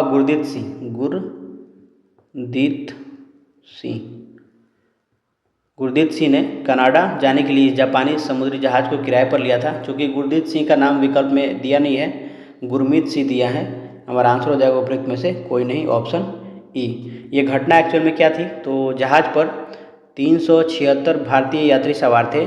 जब यह जहाज कनाडा के वैंकूवर पहुंचा तो कनाडाई सरकार ने सख्त अप्रवासन कानूनों का हवाला देकर यात्रियों को उतरने नहीं दिया और जहाज को वापस भारत भेज दिया, जहां अंग्रेजों के साथ हुई झड़प में कई यात्री मारे गए थे। अगला प्रश्न है, शोर कमेटी की स्थापना से कौन संबंधित नहीं थे? तो कोमागाटा मारू जहाज के यात्रियों के अधिकारों की लड़ाई लड़ने और उन्हें कानूनी व वित्तीय सहायता प्रदान करने के लिए वैंकूवर में शोर कमेटी का गठन किया गया और इसमें हुसैन रहीम, बलवंत सिंह और सोहन लाल पाठक मुख्य रूप से शामिल थे। भगवान सिंह जो है इस कमेटी से सीधे संबंधित नहीं थे, वो गदर पार्टी के नेता थे। तो हमारा आंसर हो जाएगा ऑप्शन उपयुक्त में से एक से अधिक। हालांकि पूछा है कि संबंधित नहीं थे, इसलिए हमारा आंसर होगा ऑप्शन सी। अगला प्रश्न है, महात्मा गांधी ने किस घटना को हिमालयी भूल कहा था? तो महात्मा गांधी ने अप्रैल 1919 में रोलेट एक्ट के खिलाफ किए गए राष्ट्रव्यापी सत्याग्रह के दौरान भड़की हिंसा को अपनी हिमालय जैसी भूल कहा था। गांधी जी का मानना था कि जनता अभी अहिंसक आंदोलन के लिए पूरी तरह तैयार नहीं थी। तो इसमें ऑप्शन दिया नहीं है, तो हमारा आंसर हो जाएगा उपयुक्त में से कोई नहीं। यहाँ पे रोलेट एक्ट देना चाहिए था। कुछ लोगों को लग सकता है कि यहाँ पे ऑप्शन चौरी चौरा कांड होना चाहिए था, लेकिन ऐसा नहीं है। 1922 में चौरी चौरा घटना के बाद गांधी जी ने असहयोग आंदोलन वापस ले लिया था, लेकिन हिमालयी भूल का उल्लेख रॉलेट सत्याग्रह शुरू करने के संदर्भ में ही किया गया है, इसलिए हमारा आंसर ऑप्शन हो जाएगा ई। अगला प्रश्न देखिए, चटगांव शस्त्रागार पर हमले के दौरान कौन महिला क्रांतिकारी मारी गई थी? तो इसका आंसर होगा ऑप्शन ए प्रीतिलता वाडेदार। तो प्रसिद्ध क्रांतिकारी सूर्य सेन, जिन्हें मास्टरदा भी कहा जाता है, इनके नेतृत्व में हुए चटगांव शस्त्रागार छापा जो कि 1930 में हुआ था, की प्रमुख सदस्य प्रीतिलता वाडेदार थी। 24 सितंबर 1932 को जब उन्होंने पहरताली यूरोपीय क्लब पर हमले का नेतृत्व किया तो ब्रिटिश पुलिस से घिर गई और गिरफ्तारी से बचने के लिए उन्होंने पोटेशियम साइनाइड खा करके अपनी शहादत दे दी थी। एक ऑप्शन है यहाँ पे कल्पना दत्त, तो यह भी इस आंदोलन से जुड़ी थी, लेकिन इन्हें गिरफ्तार कर आजीवन कारावास की सज़ा दी गई थी, ये शहीद नहीं हुई थी। और शांति घोष, इन दो स्कूली छात्राओं ने, शांति घोष और एक थी इनके साथ सुनीति चौधरी, तो इन्होंने 1931 में मजिस्ट्रेट चार्ल्स स्टीवंस की गोली मारकर हत्या कर दी थी। अगला प्रश्न है, इनमें से कौन क्रांतिकारी काकोरी ट्रेन कांड से संबंधित नहीं था? तो ऑप्शन हो जाएगा सी प्रफुल्ल चाकी। 9 अगस्त 1925 को हुए प्रसिद्ध काकोरी ट्रेन कांड का आयोजन हिंदुस्तान रिपब्लिकन एसोसिएशन के द्वारा किया गया था। इसमें राम प्रसाद बिस्मिल, अशफाकुल्ला खान, रोशन सिंह और राजेंद्र लाहिड़ी शामिल थे। इन्हें बाद में फांसी दे दी गई थी। प्रफुल्ल चाकी से संबंधित नहीं थे, वह 1908 के मुजफ्फरपुर बम कांड जो कि खुदीराम बोस के साथ मिलकर किया था, ये उससे संबंधित थे जहां उन्होंने स्वयं को गोली मारकर अपनी आत्महत्या कर ली थी। अगला प्रश्न है, 1 नवंबर 1913 को गदर का पहला अंक किस भाषा में प्रकाशित हुआ?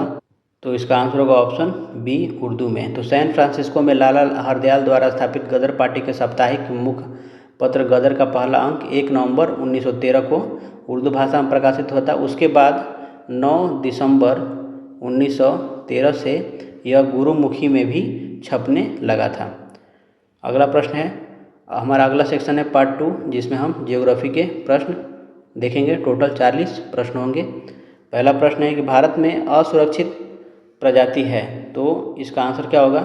तो IUCN international union for conservation of nature के मानदंडों के अनुसार भारत में एशियाई हाथी और गांगेय डॉल्फिन दोनों को ही असुरक्षित यानी वल्नरेबल, असुरक्षित को इंग्लिश में बोलते हैं वल्नरेबल या संकटग्रस्त श्रेणी में रखा गया है। तो हमारा आंसर क्या हो जाएगा? उपयुक्त में से एक से अधिक, ऑप्शन डी हो जाएगा। जो गांगेय डॉल्फिन है यह भारत का राष्ट्रीय जलीय जीव है। यह केवल साफ और मीठे पानी में ही जीवित रह सकती है। अगला प्रश्न है, भारत में वन संसाधनों के ह्रास का प्रमुख कारण क्या है? तो इसका आंसर होगा ऑप्शन ए कृषि का विस्तार। तो भारत में स्वतंत्रता के बाद और औपनिवेशिक काल के दौरान भी वनों के नष्ट होने का सबसे बड़ा और प्राथमिक कारण कृषि भूमि का विस्तार रहा है। बड़ी आबादी के पेट भरने के लिए बड़े पैमाने पर जंगलों को साफ करके खेती योग्य भूमि में बदला गया है। अगला प्रश्न है, पारिस्थितिक खेती की परंपरागत विधियों द्वारा नई पद्धतियों के विकास को किसके द्वारा प्रचलित किया गया है?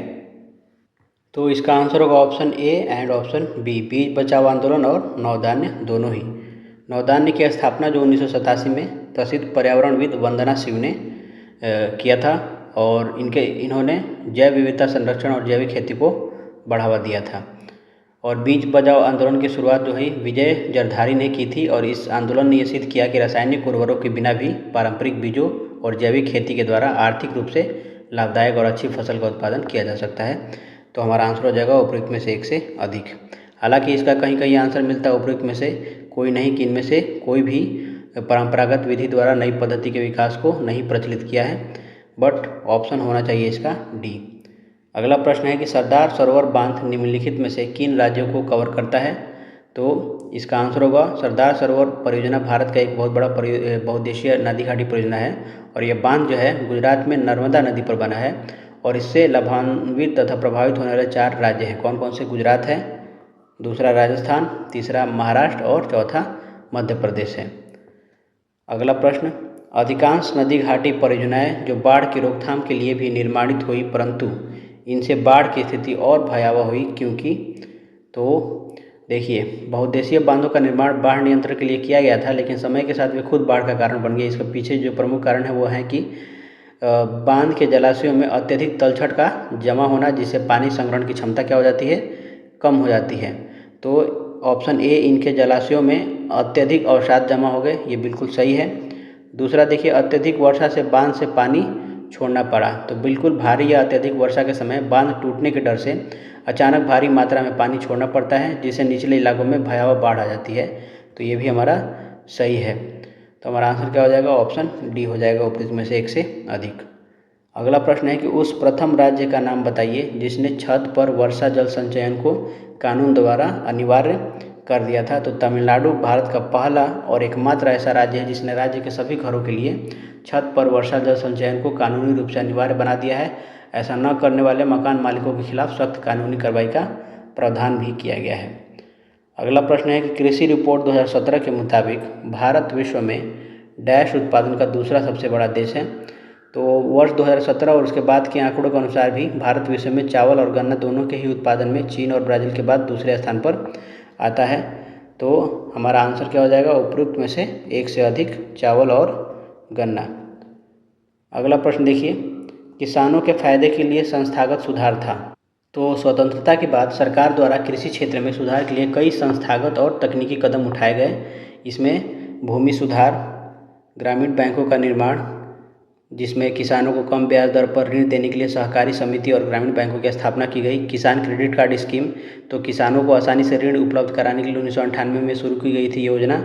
तो ये तीनों के तीनों ये जो संस्थागत सुधारों का हिस्सा माना जाता है। तो ऑप्शन हो जाएगा हमारा डी, उपयुक्त में से एक से अधिक। अगला प्रश्न है, झारखंड का कोडरमा निम्नलिखित में से किस खनिज का प्रमुख उत्पादक है। तो झारखंड का कोडरमा जिला पूरे विश्व और भारत में अभ्रक यानी कि माइका का उत्पादन के लिए अत्यंत प्रसिद्ध है। इसे भारत की अभ्रक राजधानी भी कहा जाता है। यहाँ उच्च गुणवत्ता वाली रूबी अभ्रक पाया जाती है। अगला प्रश्न है, भारत का एकमात्र उद्योग जो आत्मनिर्भर एवं मूल्य श्रृंखला में पूर्ण है वो कौन सा है। तो इसका आंसर होगा ऑप्शन बी, कपड़ा उद्योग। तो कपड़ा उद्योग भारत का एकमात्र ऐसा उद्योग है जो कच्चे माल, कपास और फाइबर से लेकर के उच्चतम मूल्य वाले तैयार उत्पाद जैसे रेडीमेड गारमेंट्स तक आत्मनिर्भर और मूल्य श्रृंखला में पूर्ण है। यानी इसके लिए भारत को दूसरे देशों पर निर्भर नहीं रहना पड़ता है। अगला प्रश्न है कि खरीफ फसल का उदाहरण कौन सा है इसमें से। तो देखिए, मक्का जो है एक प्रमुख खरीफ फसल है जिसे जून जुलाई में बोया जाता है और अक्टूबर नवंबर में काटा जाता है। इसके विपरीत हमारा जो गेहूं है, मटर है, ये रबी यानी शीतकालीन की फसलें हैं। तो हमारा आंसर क्या हो जाएगा, ऑप्शन ए हो जाएगा। तो खरीफ में कौन कौन से आते हैं, चावल, मक्का, ज्वार, बाजरा, जूट, मूंगफली, कपास, ये सब आते हैं खरीफ में। ठीक है। और रबी जो है गेहूँ, जौ, मटर, चना, सरसों, ये सब हैं रबी फसलें हैं। और जायद फसलें भी याद रखना है, जैसे कि तरबूजा, खरबूजा, खीरा, ककड़ी, जो कि गर्मी के मौसम में उपजाए जाते हैं, ये जायद फसल हैं। अगला प्रश्न है, कौन सी फसल विकसित होने में लगभग 1 वर्ष का समय लेती है। तो दिया गया जो विकल्प है जौ, पटसन, कपास, इनमें से कोई भी फसल तैयार होने में 1 वर्ष का समय नहीं लेती। भारत में गन्ना एकमात्र ऐसी फसल है जिसे पूरी तरह तैयार और विकसित होने में लगभग 10 से 12 महीने यानी 1 वर्ष का समय लगता है। तो हमारा आंसर क्या हो जाएगा, उपयुक्त में से कोई नहीं, ऑप्शन ई हो जाएगा। अगला प्रश्न है, राष्ट्रीय राजमार्ग किसके द्वारा बिछाए या निर्मित एवं संचालित होते हैं। तो भारत में राष्ट्रीय राजमार्गों के निर्माण, रखरखाव और संचालन की जिम्मेदारी मुख्य रूप से भारतीय राष्ट्रीय राजमार्ग प्राधिकरण यानी कि NHAI और केंद्रीय लोक निर्माण विभाग यानी कि CPWD, ये दोनों की सहभागिता से होती है, जिसमें NHI मुख्य नोडल एजेंसी है, परंतु राष्ट्रीय राजमार्ग का संचालन जो है वो सीधे केंद्रीय लोक निर्माण विभाग के जिम्मे नहीं आता है। और प्रश्न में हमें पूछा संचालित किससे होते हैं, इसलिए हमारा सिर्फ आंसर हो जाएगा ऑप्शन बी हो जाएगा। अगला प्रश्न है कि वार्षिक रिपोर्ट 2016-17 के अनुसार भारत विश्व पर्यटन में किस स्थान पर है। तो इसका आंसर हो जाएगा ऑप्शन ई उपयुक्त में से कोई नहीं, क्योंकि विश्व पर्यटन संगठन 2016-17 की रिपोर्ट के अनुसार विश्व पर्यटन प्राप्तियों या विदेशी पर्यटकों के आगमन के मामले में भारत का स्थान शीर्ष से 10 या शीर्ष 20 देशों की सूची में था, लगभग 25 से 30वें स्थान के आसपास, न कि दूसरे, तीसरे या चौथे स्थान पर। इसलिए हमारा आंसर क्या हो जाएगा, इसका ई हो जाएगा। हालांकि ये पुराना करंट अफेयर है, फिर भी आपको याद रखना है। तो ये उस समय जो था 26वां स्थान था भारत का। अगला प्रश्न है, जलोढ़ मिट्टी को उसकी आयु के आधार पर वर्गीकृत किया जाता है। नई जलोढ़ मिट्टी को क्या नाम दिया गया है? तो नई जलोढ़ मिट्टी को बोलते हैं खादर, पुरानी वाली को बोलते हैं बांगड़। ठीक है।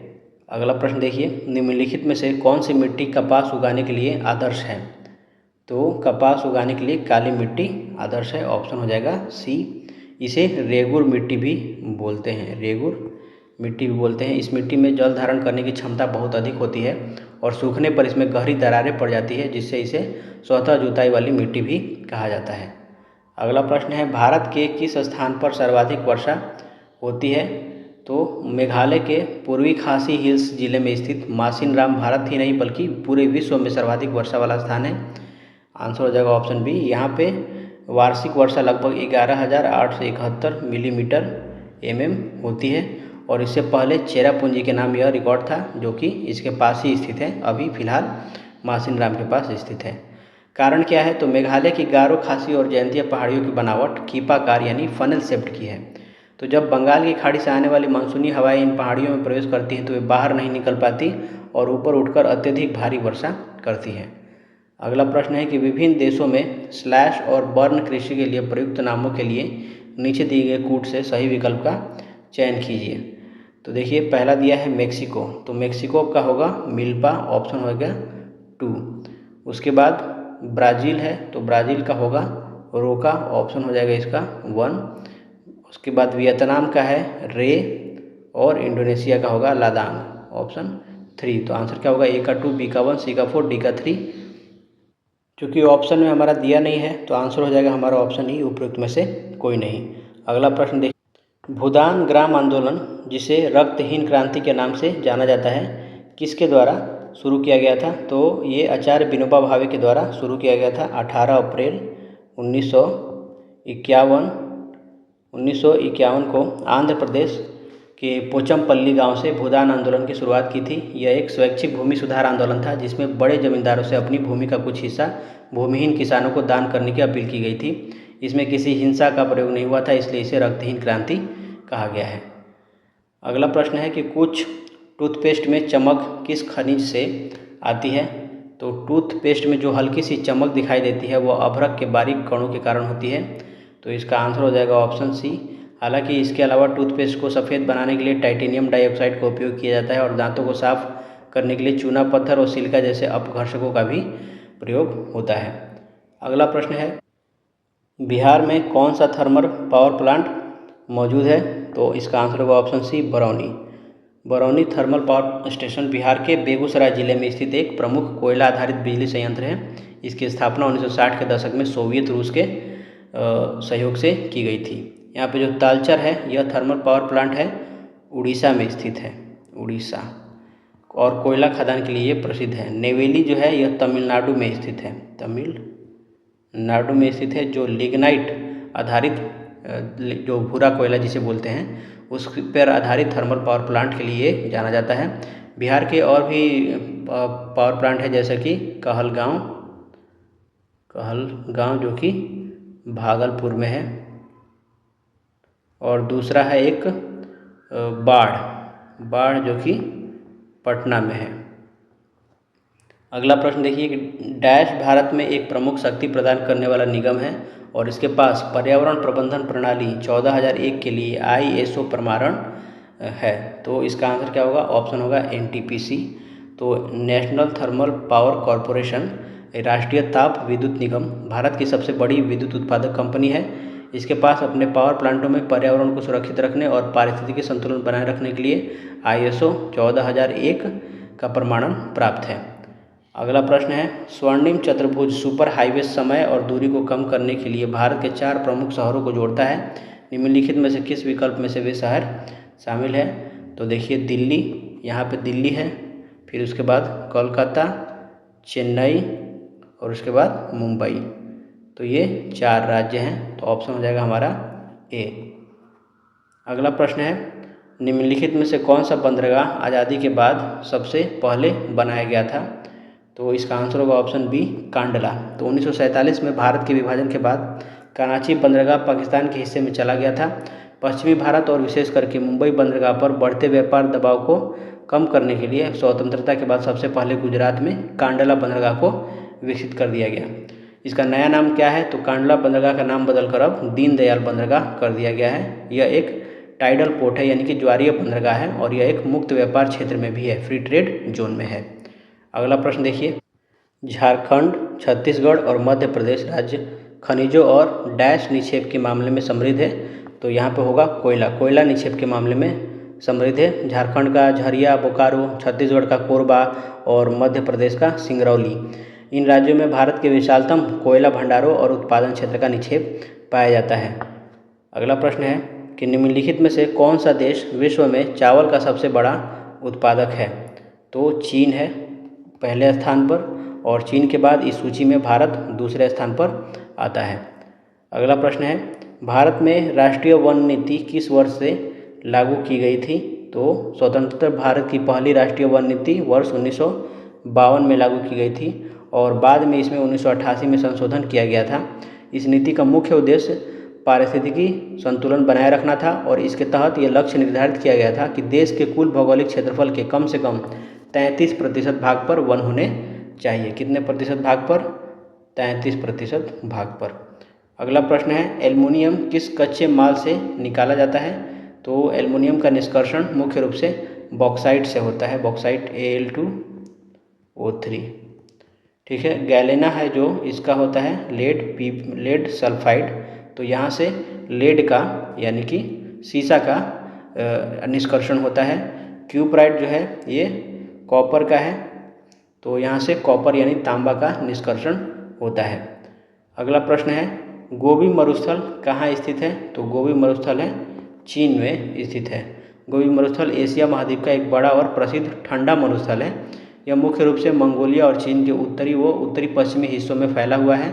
चूँकि विकल्प में हमारा चीन ही दिया गया है, इसलिए ऑप्शन ए सही हो जाएगा। अगला प्रश्न देखिए, सीन नदी किस नगर से होकर बहती है? तो सीन नदी फ्रांस की एक अत्यंत महत्वपूर्ण नदी है, जो फ्रांस की राजधानी पेरिस से बीचों बीच होकर बहती है। तो ऑप्शन हो जाएगा हमारा बी। पेरिस का अधिकांश व्यावसायिक और सांस्कृतिक जीवन इसी नदी के किनारे इर्द गिर्द विकसित हुआ है। लंदन जो है ये टेम्स नदी या थेम्स नदी के किनारे है, और जो रोम है वो इटली की राजधानी रोम टाइबर नदी के किनारे बसी हुई है, टाइबर नदी। अगला प्रश्न है, विश्व में कच्चे पटसन का प्रमुख उत्पादक क्या है? तो कौन है इसका? तो आंसर हो जाएगा भारत। विश्व में कच्चे पटसन यानी जूट का सबसे बड़ा उत्पादक देश भारत है, जिसके बाद बांग्लादेश का स्थान आता है। हालांकि जूट से बने सामानों के निर्यात और वैश्विक व्यापार के मामले में बांग्लादेश काफ़ी आगे है। भारत में जूट का सर्वाधिक उत्पादन गंगा ब्रह्मपुत्र डेल्टा क्षेत्र में होता है। अगला प्रश्न है, निम्न में से किस भारतीय राज्य में लौह अयस्क उपलब्ध नहीं है? तो वर्ष 2000 में बिहार के विभाजन यानी झारखंड के अलग होने के बाद लगभग सभी प्रमुख खनिज और लौह अयस्क के क्षेत्र जो हैं वो झारखंड में चले गए। तो वर्तमान में बिहार में व्यावसायिक रूप से व्यवहार लौह अयस्क के भंडार उपलब्ध नहीं है। इसके विपरीत मध्य प्रदेश और उड़ीसा भारत के प्रमुख लौह अयस्क उत्पादक राज्यों में गिने जाते हैं। लौह अयस्क 4 प्रकार के होते हैं, ये ध्यान रखना है। पहला है मैग्नेटाइट, हेमेटाइट, लिमोनाइट और सिडेराइट। अगला प्रश्न है, दक्षिण गंगोत्री कहाँ स्थित है? तो दक्षिण गंगोत्री अंटार्कटिका महाद्वीप पर स्थापित किया गया भारत का पहला स्थायी वैज्ञानिक अनुसंधान केंद्र था। इसकी स्थापना वर्ष जो है 1983 से 1984 में की गई थी। वर्तमान में यह केंद्र बर्फ में दब जाने के कारण बंद हो चुका है, और अब इसे केवल एक आपूर्ति बेस के रूप में ही प्रयोग किया जाता है। तो आंसर हो जाएगा ऑप्शन बी। भारत का दूसरा केंद्र जिसकी स्थापना 1989 में हुई थी उसका नाम है मैत्री। 1989 में हुई थी, यह अभी भी चालू है। फिर भारत का तीसरा और सबसे आधुनिक केंद्र जिसकी स्थापना 2012 में हुई थी, ये है भारती। 1912 में ये भी अभी भी चालू है। अगला प्रश्न है कि दक्षिण अमेरिका की सबसे लंबी नदी कौन है? तो अमेजन। अमेजन नदी दक्षिण अमेरिका महाद्वीप की सबसे लंबी नदी है। इसके साथ ही पानी के घनत्व और जल प्रवाह के मामले में यह विश्व की सबसे बड़ी नदी भी है। यह मुख्य रूप से पेरू के एंडीज पर्वतों से निकल करके ब्राज़ील से होते हुए अटलांटिक महासागर में गिरती है। नील नदी जो है यह विश्व की सबसे लंबी नदी है जो अफ्रीका महाद्वीप में बहती है। और ये क्या है, बड़ी नदी है। बड़ी का मतलब क्या होता है, जल प्रवाह और पानी का घनत्व। इसमें पानी बहुत ज़्यादा है, इसका नदी की चौड़ाई ज़्यादा है और ये बस लंबाई इसका ज़्यादा है।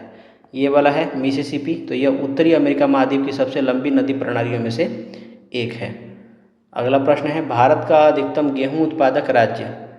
तो आंसर हो जाएगा ऑप्शन सी, उत्तर प्रदेश। भारत में कुल मात्रा के आधार पर सर्वाधिक गेहूं का उत्पादन उत्तर प्रदेश राज्य में होता है।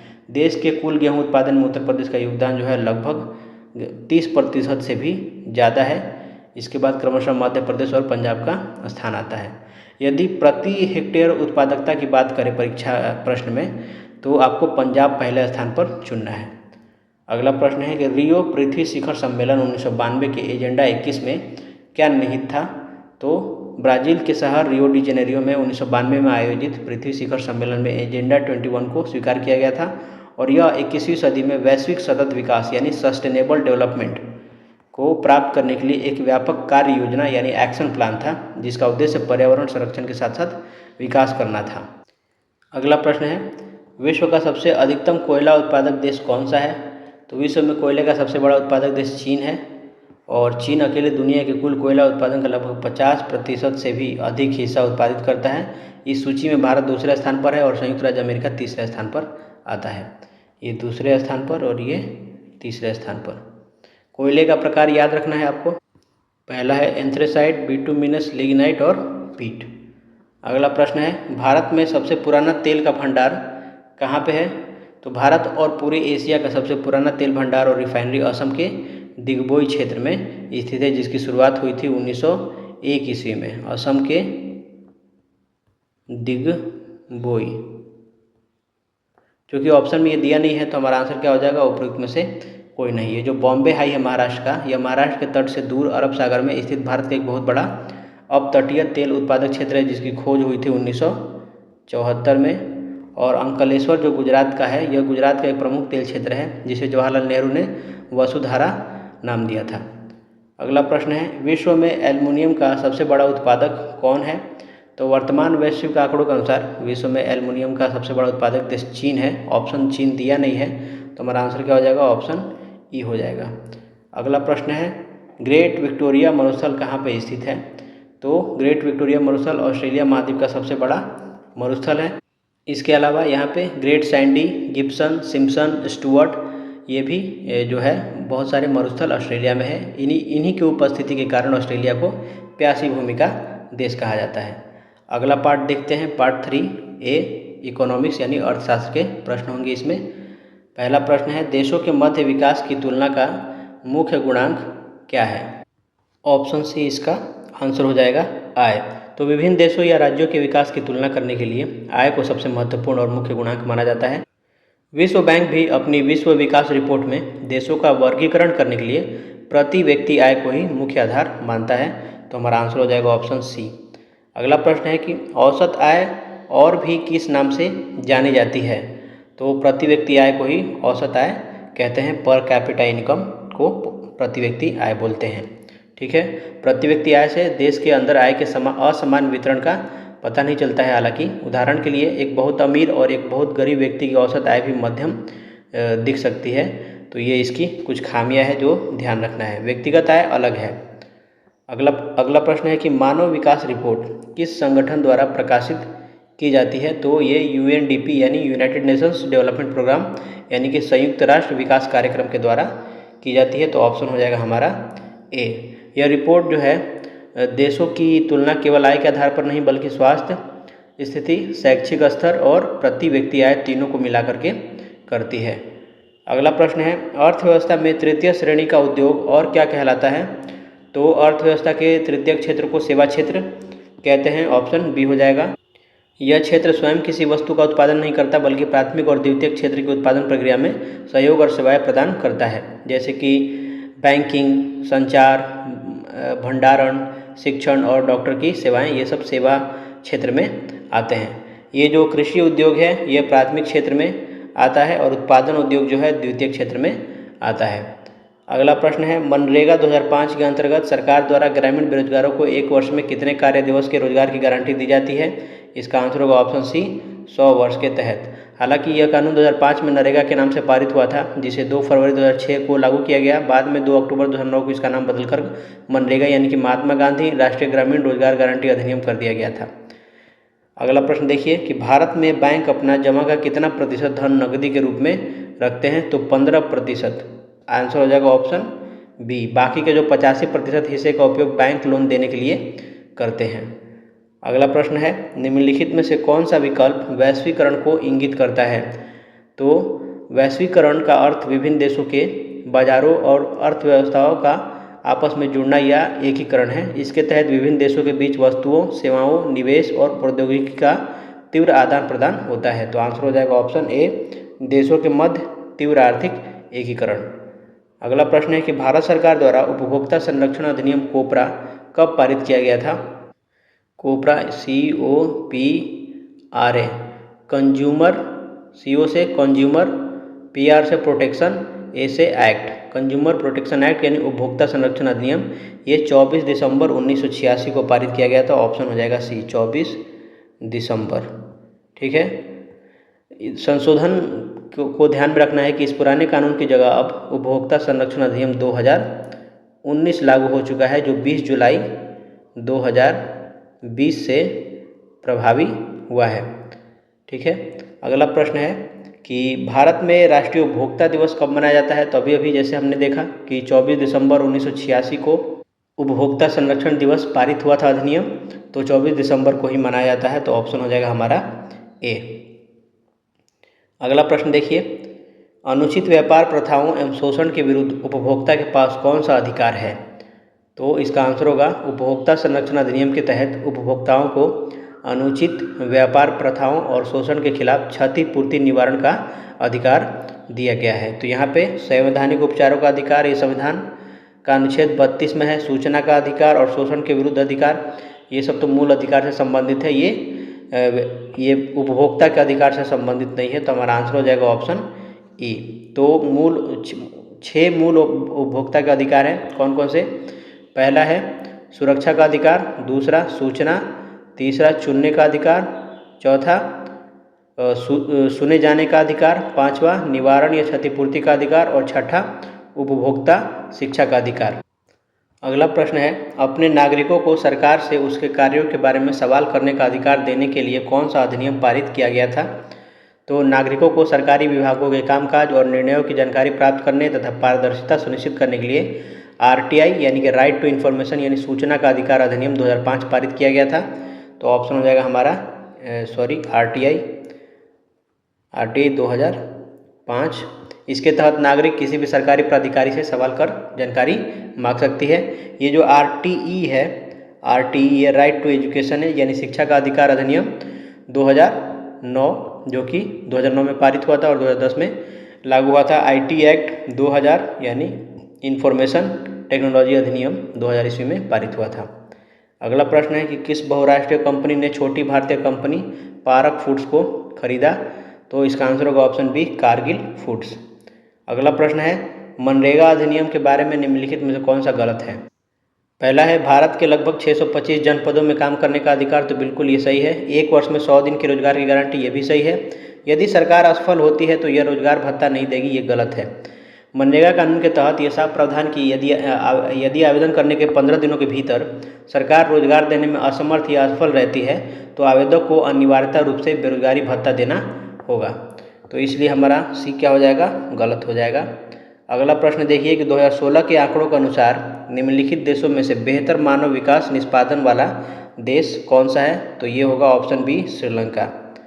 अगला प्रश्न है, डैश वह स्थिति है जब दोनों पक्षों को एक दूसरे की वस्तुओं को बेचने और खरीदने के लिए सहमत होना पड़ता है। तो इसको बोलते हैं डबल कोइंसिडेंस ऑफ वांट्स यानी चाहतों का दोहरा संयोग। ऑप्शन हो जाएगा सी। तो मुद्रा के चलन से पहले वस्तु विनिमय प्रणाली में चाहतों का दोहरा संयोग एक अनिवार्य शर्त थी। इसका अर्थ यह है कि जो वस्तु एक व्यक्ति बेचने की इच्छा रखता है, दूसरा व्यक्ति ठीक वही वस्तु खरीदने की इच्छा रखता हो। अगला प्रश्न है, निम्नलिखित में से कौन सा क्रेडिट की शर्तों के अंतर्गत नहीं आता है? तो ऋण या क्रेडिट की शर्तों में ब्याज दर, संपार्श्विक प्रतिभूति और भुगतान के तरीके शामिल होते हैं। यहाँ पे जो जमा है ये बैंक के पास ग्राहकों का पैसा होता है, यह ऋण लेने की शर्तों का हिस्सा नहीं है। तो ऑप्शन हमारा क्या हो जाएगा? आंसर सी हो जाएगा। संपार्श्विक प्रतिभूति क्या है? तो इसको कोलैटरल बोलते हैं। यह वह संपत्ति है जिसका मालिक कर्जदार होता है और ऋणदाता को गारंटी के रूप में तब तक सौंपता है जब तक कि ऋण चुका नहीं दिया जाता। अगला प्रश्न है, आरबीआई के बारे में निम्नलिखित में से कौन सा कथन गलत है? तो भारतीय रिजर्व बैंक भारत का केंद्रीय बैंक है और यह आम जनता का ग्राहकों से सीधा जमा स्वीकार नहीं करता है। तो यहाँ पे जो लिखा है कि आरबीआई ग्राहकों से जमा स्वीकार करता है, यही क्या हो गया? गलत हो गया हमारा। विकल्प ए देखिए, विकल्प ए सही है क्योंकि आरबीआई जो है केवल औपचारिक क्षेत्र यानी बैंकों और सहकारी समितियों की कार्य प्रणाली पर नज़र रखता है, साहूकारों या रिश्तेदारों पर नहीं रखता है। आरबीआई सरकार की ओर से करेंसी नोट जारी करता है, तो ये भी बिल्कुल सही है।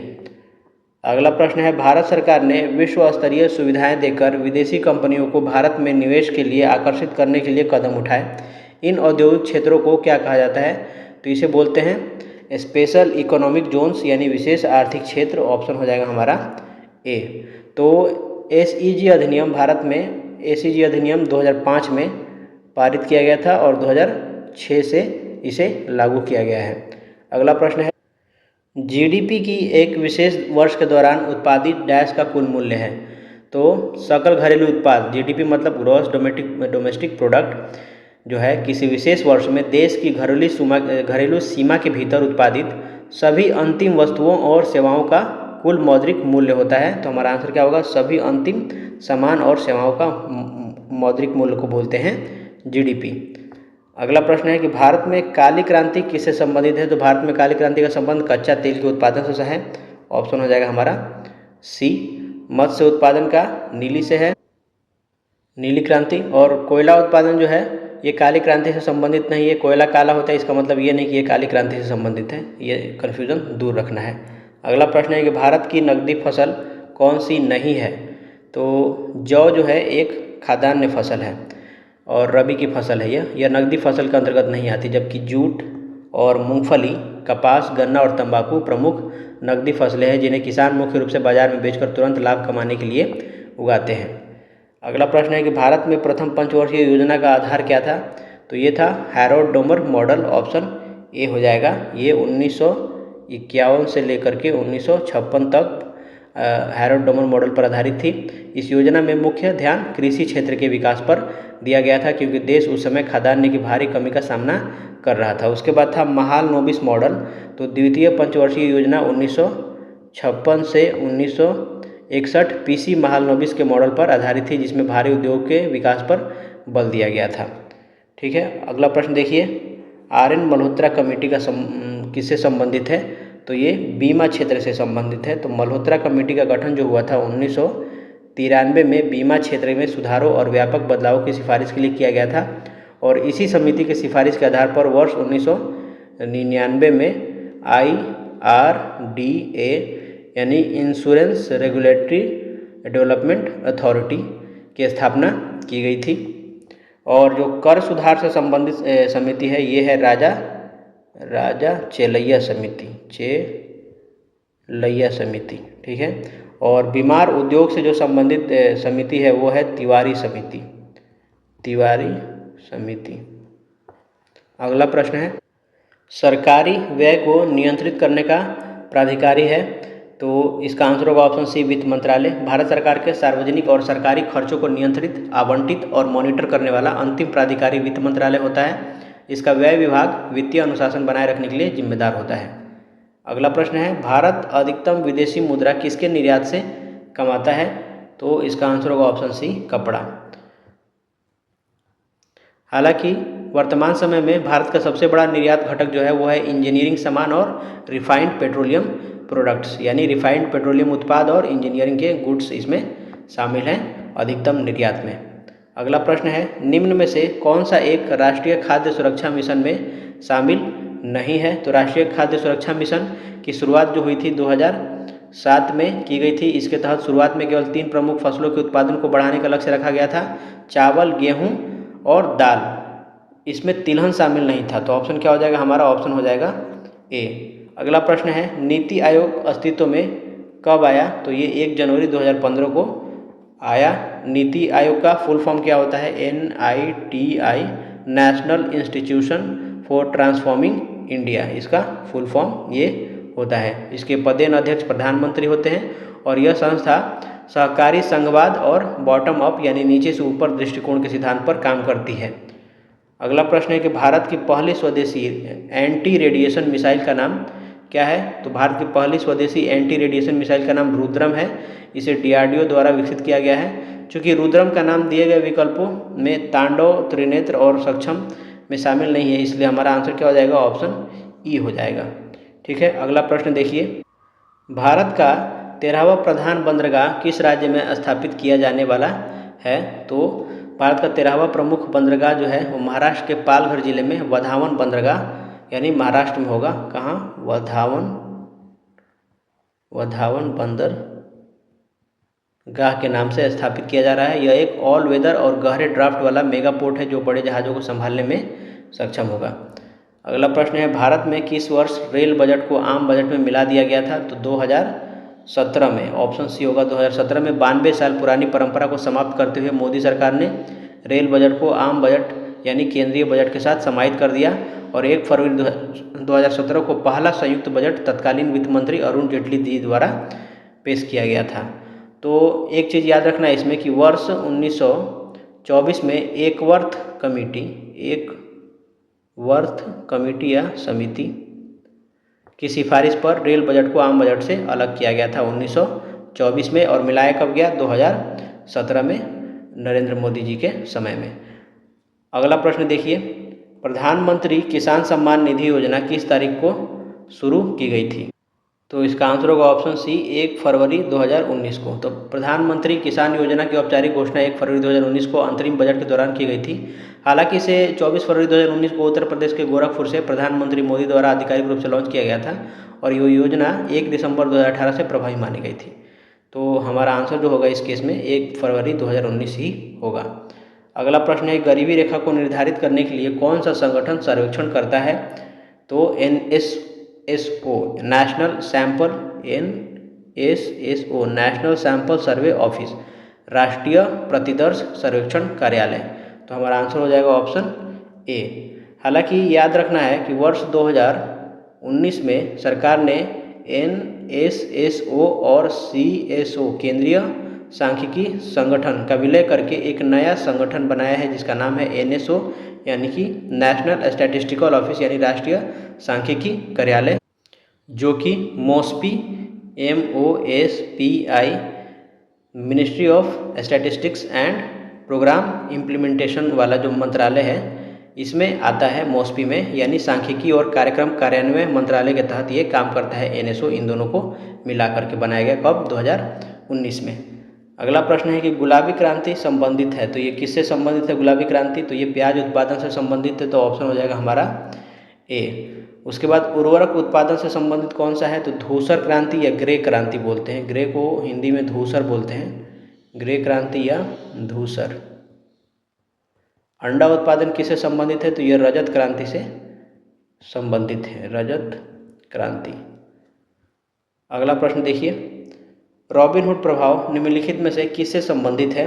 तो रॉबिनहुड प्रभाव अर्थशास्त्र में उस स्थिति को दर्शाता है जहां अमीरों से टैक्स या अन्य माध्यम से धन लेकर उसे गरीबों में वितरित कर दिया जाता है, जिससे समाज में आर्थिक असमानता कम हो सके। यह लोक कथाओं के पात्र रॉबिनहुड से प्रेरित है, जो अमीरों को लूटकर गरीबों की मदद करता था। तो हमारा आंसर क्या होगा? आय पुनर्वितरण, ऑप्शन हो जाएगा सी। अगला प्रश्न है, डेयरी उद्योग आर्थिक गतिविधि के किस क्षेत्र में आता है? तो डेयरी उद्योग सीधे तौर पर पशुपालन और प्राकृतिक संसाधनों पर निर्भर करता है, इसलिए इसे अर्थव्यवस्था के प्राथमिक क्षेत्र में रखा जाता है। कृषि, वानिकी, मत्स्य पालन और खनन भी इसी क्षेत्र का हिस्सा है, ये ध्यान रखना है। हालांकि यदि दूध से पाश्चुरीकृत पैकेट बनाना, पनीर या आइसक्रीम जैसी विनिर्मित वस्तुएं बड़े पैमाने पर फैक्ट्रियों में बनाई जा रही हों तो वह हिस्सा द्वितीयक क्षेत्र में चला जाता है, मध्यवर्ती को द्वितीयक क्षेत्र बोलते हैं। लेकिन मूल डेयरी और पशुपालन हमेशा प्राथमिक क्षेत्र में ही रहता है। अगला प्रश्न है कि भारत के संविधान में पंचवर्षीय योजनाओं की अवधारणा किस देश से ली गई है? तो भारत में नियोजित विकास और पंचवर्षीय योजनाओं का मॉडल तत्कालीन सोवियत संघ यानी कि रूस यानी USSR उस समय के संविधान और उनकी आर्थिक प्रणाली से प्रेरित होकर अपनाया गया था। तो आंसर इसमें दिया नहीं, रूस दिया है ऑप्शन ए हो जाएगा हमारा आंसर। अगला प्रश्न है वस्तुओं के आयात एवं निर्यात पर लगाया जाने वाला कर किस नाम से जाना जाता है? तो ऑप्शन होगा इसका सीमा शुल्क। अंतर्राष्ट्रीय सीमाओं के पार वस्तुओं के आयात और निर्यात पर लगाए जाने वाले टैक्स को सीमा शुल्क कहा जाता है। यह एक प्रकार का अप्रत्यक्ष यानी इनडायरेक्ट कर होता है, अप्रत्यक्ष कर होता है ये। अगला प्रश्न है भारत ने किस पंचवर्षीय योजना के दौरान मिश्रित अर्थव्यवस्था को अपनाया था?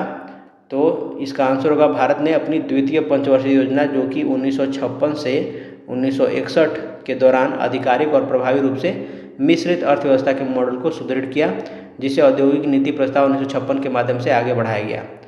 मिश्रित अर्थव्यवस्था का मतलब क्या है? जहां पूंजीवाद और समाजवाद दोनों मिलकर देश के विकास के लिए काम करते हैं। तो हमारा आंसर होगा ऑप्शन बी। अगला प्रश्न है खुले बाजार की क्रिया यानी ओपन मार्केट ऑपरेशन किस नीति का अंग है? तो खुले बाजार की क्रिया भारतीय रिजर्व बैंक की साख नीति यानी मॉनेटरी पॉलिसी का एक महत्वपूर्ण मात्रात्मक उपकरण है। इसके तहत RBI बाजार में मुद्रा की आपूर्ति को नियंत्रित करने के लिए सरकारी प्रतिभूतियों की खरीद और बिक्री करता है। तो हमारा आंसर होगा ऑप्शन ए साख नीति। अगला प्रश्न है भारत में बैंकों का राष्ट्रीयकरण हुआ था? तो ये हुआ था सी 1969 ईस्वी में। भारत में बैंकिंग इतिहास का सबसे बड़ा ऐतिहासिक कदम 19 जुलाई 1969 को उठाया गया था, जब इंदिरा गांधी सरकार ने देश के 14 बड़े निजी वाणिज्यिक बैंकों का राष्ट्रीयकरण कर दिया था और इन बैंकों के पास 50 करोड़ रुपए से अधिक की राशि जमा थी। तो अब पार्ट 3 का बी शुरू होता है, जहाँ पे हम राजनीतिक विज्ञान के बारे में प्रश्नों को देखेंगे। इसमें भी टोटल 40 प्रश्न हैं। तो पहला प्रश्न है कि भारत के संविधान की प्रस्तावना किस देश से ली गई है? तो भारत के संविधान की प्रस्तावना जो है ये विचार संयुक्त राज्य अमेरिका के संविधान से लिया गया है। ऑप्शन में नहीं दिया गया है, तो हमारा आंसर क्या हो जाएगा? उपयुक्त में से कोई नहीं, USA से ये लिया गया है, ये ध्यान रखना है। एक बारीकी पर भी ध्यान रखना है कि यदि परीक्षा में पूछा जाए कि प्रस्तावना की भाषा कहाँ से ली गई है, तो उत्तर क्या हो जाएगा इसका? ऑस्ट्रेलिया हो जाएगा। ऑस्ट्रेलिया भाषा लिया गया है ऑस्ट्रेलिया से, और इसका जो आइडिया है वो लिया गया है USA से। ठीक है, विचार जो है USA से लिया गया है और भाषा ऑस्ट्रेलिया से लिया गया है। क्वेश्चन है अधिकतम निर्वाचन क्षेत्रों वाले राज्यों को उनके बढ़ते क्रम में व्यवस्थित कर सही विकल्प का चयन कीजिए। तो देखिए उत्तर प्रदेश का कितना है लोकसभा निर्वाचन क्षेत्र? 80 है इसमें। महाराष्ट्र में है 48, पश्चिम बंगाल में है 42 और बिहार में है 40। हमें बोल रहा है बढ़ते क्रम में। बढ़ते क्रम का मतलब क्या होता है कि सबसे पहले छोटा वाला आएगा, यानी कि सबसे पहले आना चाहिए बिहार से छोटा थोड़ा सा बड़ा आएगा वेस्ट बंगाल, इसके बाद महाराष्ट्र, इसके बाद UP, यानी कि यहाँ पे UP होगा, यहाँ महाराष्ट्र होना चाहिए, यहाँ पे पश्चिम बंगाल और यहाँ पे बिहार होना चाहिए। ये वाला जो क्रम दिया है ये उल्टा क्रम दे दिया है, ये बढ़ते क्रम नहीं, ये घटते क्रम में। अगर घटते क्रम में पूछता तो हमारा आंसर क्या हो जाता है? ऑप्शन ए हो जाता है। और बढ़ते क्रम में पूछेगा तो हमारा आंसर होगा उपयुक्त में से कोई नहीं। ठीक है, अगला प्रश्न देखिए, क्यों लोकतंत्र सरकार का एक बेहतर प्रारूप है? क्यों है ऐसा? तो लोकतंत्र को सरकार का सबसे अच्छा प्रारूप माना जाता है। क्यों? क्योंकि यह नागरिकों के प्रति अधिक उत्तरदायी है। पहला, यह जो जवाबदेह और वैध सरकार सुनिश्चित करती है, इसमें व्यापक विचार विमर्श होता है जिससे निर्णय लेने की गुणवत्ता में सुधार होता है, यानी कि ऑप्शन बी भी हमारा हो जाएगा। फिर यह समाज में विभिन्न समूहों के बीच होने वाले मतभेदों और संघर्षों को शांतिपूर्ण ढंग से निपटाने का तरीका प्रदान करता है। तो ऑप्शन सी भी हमारा इसमें शामिल हो जाएगा। तो आंसर क्या हो जाएगा? उपयुक्त में से एक से अधिक, ऑप्शन डी हो जाएगा। अगला प्रश्न है कि राष्ट्रपति अपने अधिकारों का निस्तारण किसकी सलाह से करता है? तो इसका आंसर होगा भारतीय संविधान के अनुच्छेद 74(1) के अनुसार राष्ट्रपति को सहायता और सलाह देने के लिए एक मंत्री परिषद होगी, जिसका प्रधान प्रधानमंत्री होगा और राष्ट्रपति अपने कार्यों का निर्वहन इसी मंत्री परिषद की सलाह के अनुसार करता है। अगला प्रश्न है दल बदल विरोधी कानून क्या सुझाव देता है? तो भारत में राजनीतिक अस्थिरता को रोकने और विधायकों और सांसदों द्वारा चुनाव के बाद निजी लाभ के लिए पार्टियां बदलने की प्रथा पर रोक लगाने के लिए दल बदल विरोधी कानून लाया गया था। यह निर्वाचित सदस्यों को पार्टी बदलने से रोकता है और ऐसा करने पर उनकी सदस्यता रद्द हो सकती है। तो आंसर क्या हो जाएगा? ऑप्शन बी, पार्टियों को बदलने से रोकने के लिए संशोधित किया गया है। अगला प्रश्न है, किसका कथन है लोकतांत्रिक सरकार जनता की है, जनता के लिए है एवं जनता द्वारा है? तो इसका आंसर होगा ऑप्शन बी, अब्राहम लिंकन। तो यह लोकतंत्र की एक बहुत ही प्रसिद्ध अमेरिका के 16वें राष्ट्रपति अब्राहम लिंकन ने अपने ऐतिहासिक गेटिसबर्ग संबोधन में दिया था। स्पीच में इन्होंने बोला था ऐसा कि government of the people, by the people, for the people. अगला प्रश्न है, शिक्षा का अधिकार, राइट टू एजुकेशन, जो 1 अप्रैल 2010 को प्रभाव में आया, किस मौलिक अधिकार के अंतर्गत आता है? शिक्षा का अधिकार संविधान के अनुच्छेद 21A के तहत एक मौलिक अधिकार है। चूँकि अनुच्छेद 19 से लेकर के 22 तक स्वतंत्रता का अधिकार वर्णित है। स्वतंत्रता का अधिकार 19 से 22 में स्वतंत्रता का अधिकार वर्णित है, इसलिए अनुच्छेद 21A जो है इसी के अंतर्गत आता है। इसके तहत 6 से 14 वर्ष के बच्चों को मुफ्त और अनिवार्य शिक्षा दी जाती है। तो हमारा आंसर क्या हो जाएगा? ऑप्शन बी हो जाएगा। ठीक है, इसमें एक और चीज़ याद रखना है, 86वां संविधान संशोधन जो कि 2002 में आया था, तो इसे 86वें संविधान संशोधन अधिनियम 2002 द्वारा संविधान में जोड़ा गया था। इसे लागू करने के लिए वर्ष 2009 में संसद द्वारा अधिनियम पारित किया गया, जो पूरे देश में 1 अप्रैल 2010 से प्रभावी हुआ था। अगला प्रश्न है, किस संशोधन अधिनियम द्वारा संविधान में मौलिक कर्तव्य 1976 में निहित हुए? तो वर्ष 1976 में 42वें संविधान संशोधन अधिनियम द्वारा भारतीय संविधान में भाग 4A और अनुच्छेद 51A में जोड़कर मौलिक कर्तव्यों को शामिल किया गया था। मौलिक कर्तव्यों को स्वर्ण सी समिति की सिफारिश पर शामिल किया गया था। ये भी ध्यान देना है कि 1976 में केवल 10 मौलिक कर्तव्य जोड़े गए थे। वर्तमान में इसकी 11 हो गई है संख्या। 11वां जो कर्तव्य है वो 86वां संविधान संशोधन अधिनियम 2002 द्वारा जोड़ा गया था, जो कि अभी हमने देखा था। वो शिक्षा के बारे में जो था, 6 से 14 वर्ष के बच्चों को मुफ्त और अनिवार्य शिक्षा दी जाती है, तो एक 11वां हमारा कर्तव्य हो गया था। अगला है, इनमें से कौन सा संविधान सभा का सदस्य नहीं था? तो हमारा आंसर होगा ऑप्शन शरद चंद्र बोस। तो शरद चंद्र बोस नेताजी सुभाष चंद्र बोस के बड़े भाई थे। ये संविधान सभा के प्रारंभिक कार्यबल के मुख्य हस्ताक्षरों या नियमित सक्रिय सदस्यों में शामिल नहीं थे, जबकि सरोजिनी नायडू, मौलाना अबुल कलाम आज़ाद ये सभी संविधान सभा के अत्यंत महत्वपूर्ण और सक्रिय सदस्य थे। एक फैक्ट याद रखना है कि संविधान सभा में कुल 15 महिला सदस्य शामिल थी। ठीक है, हमारा ऑप्शन इस क्वेश्चन का आंसर हो जाएगा ऑप्शन ए। अगला प्रश्न है कि धन विधेयक के बारे में निम्नलिखित में से कौन से कथन असत्य हैं? तो देखिए, पहला कथन देखिए, यह वित्तीय मामलों से संबंधित है, तो ये कथन बिल्कुल सत्य है। दूसरा है, यह केवल लोकसभा में प्रस्तावित होता है, तो ये भी सत्य है। तीसरा है, यह केवल राज्यसभा में प्रस्तावित होता है, तो ये केवल गलत है। इसकी प्रकृति पर सभापति यानी स्पीकर द्वारा प्रमाण की आवश्यकता होती है, तो ये भी सत्य है। तो पूछ रहा है हमें कौन से कथन असत्य है, तो हमारा आंसर क्या हो जाएगा? ऑप्शन 3 हो जाएगा। ठीक है, क्योंकि ऑप्शन 3 कहीं है नहीं इसमें, तो हमारा आंसर क्या होगा? ऑप्शन ई हो जाएगा, उपरोक्त में से कोई नहीं। यदि सत्य पूछता तो 1, 2 और 4 हमारा आंसर होता। ठीक है, इसके साथ साथ ये ध्यान रखना है कि अनुच्छेद 110 में धन विधेयक की परिभाषा संविधान के इस अनुच्छेद में दी गई है। कोई विधेयक धन विधेयक है या नहीं, इसका अंतिम निर्णय लोकसभा अध्यक्ष करता है और राज्यसभा इसे अधिकतम 14 दिनों तक ही रोक सकता है। अगला प्रश्न है, भारतीय उच्चतम न्यायालय अस्तित्व में कब आया? तो भारत के सर्वोच्च न्यायालय का उद्घाटन जो हुआ था वो हुआ था 28 जनवरी 1950 को हुआ था, यानी भारत के गणतंत्र बनने के 2 दिन बाद, यानी 26 जनवरी को गणतंत्र बना, 28 जनवरी को इसका स्थापना हुआ। चूँकि ये विकल्प हमारा दिया नहीं है, तो आंसर क्या हो जाएगा? ऑप्शन हो जाएगा ई, उपयुक्त में से कोई नहीं। अगला प्रश्न है, लोक अदालत के बारे में निम्नलिखित कथनों पर विचार कीजिए। तो पहला कथन है कि यह एक सस्ती न्यायिक सेवा है, तो ये बिल्कुल सत्य कथन है। यह एक बहुत ही सस्ती और सुलभ न्यायिक सेवा है।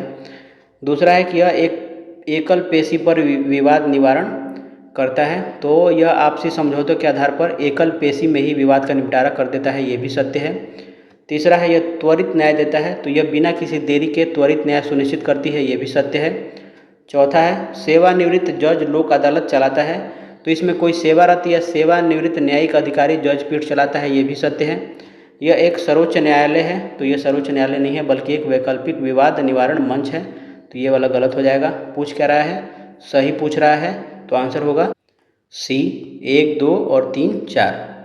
अगला प्रश्न है कि विश्व के किस देश द्वारा 1948 से 89 के मध्य रंग भेद का एक आधिकारिक नीति की तरह पालन किया गया, तो आंसर हो जाएगा ऑप्शन ए दक्षिण अफ्रीका। दक्षिण अफ्रीका की श्वेत सरकार द्वारा 1948 से 89 के दौरान रंग भेद की नीति का आधिकारिक रूप से पालन किया गया था, और इस क्रूर व्यवस्था के तहत अनेक अश्वेत नागरिकों को बुनियादी अधिकारों से वंचित रखा जाता था और उनके रहने व आने जाने पर सख्त प्रतिबंध लगाए गए थे। अगला प्रश्न है राष्ट्रीय वोटर दिवस कब मनाया जाता है, तो इसका आंसर होगा ऑप्शन बी 25 जनवरी। भारत में हर साल 25 जनवरी को राष्ट्रीय मतदाता दिवस मनाया जाता है। इसकी शुरुआत वर्ष 2011 से युवाओं को चुनावी प्रक्रिया में भाग लेने के लिए प्रोत्साहित करने के उद्देश्य से की गई। इसी दिन यानी कि 25 जनवरी 1950 को भारत का निर्वाचन आयोग इलेक्शन कमीशन ऑफ इंडिया की स्थापना की गई थी। यहाँ पे जो 5 जून दिया है, यहाँ पे विश्व पर्यावरण दिवस मनाया जाता है।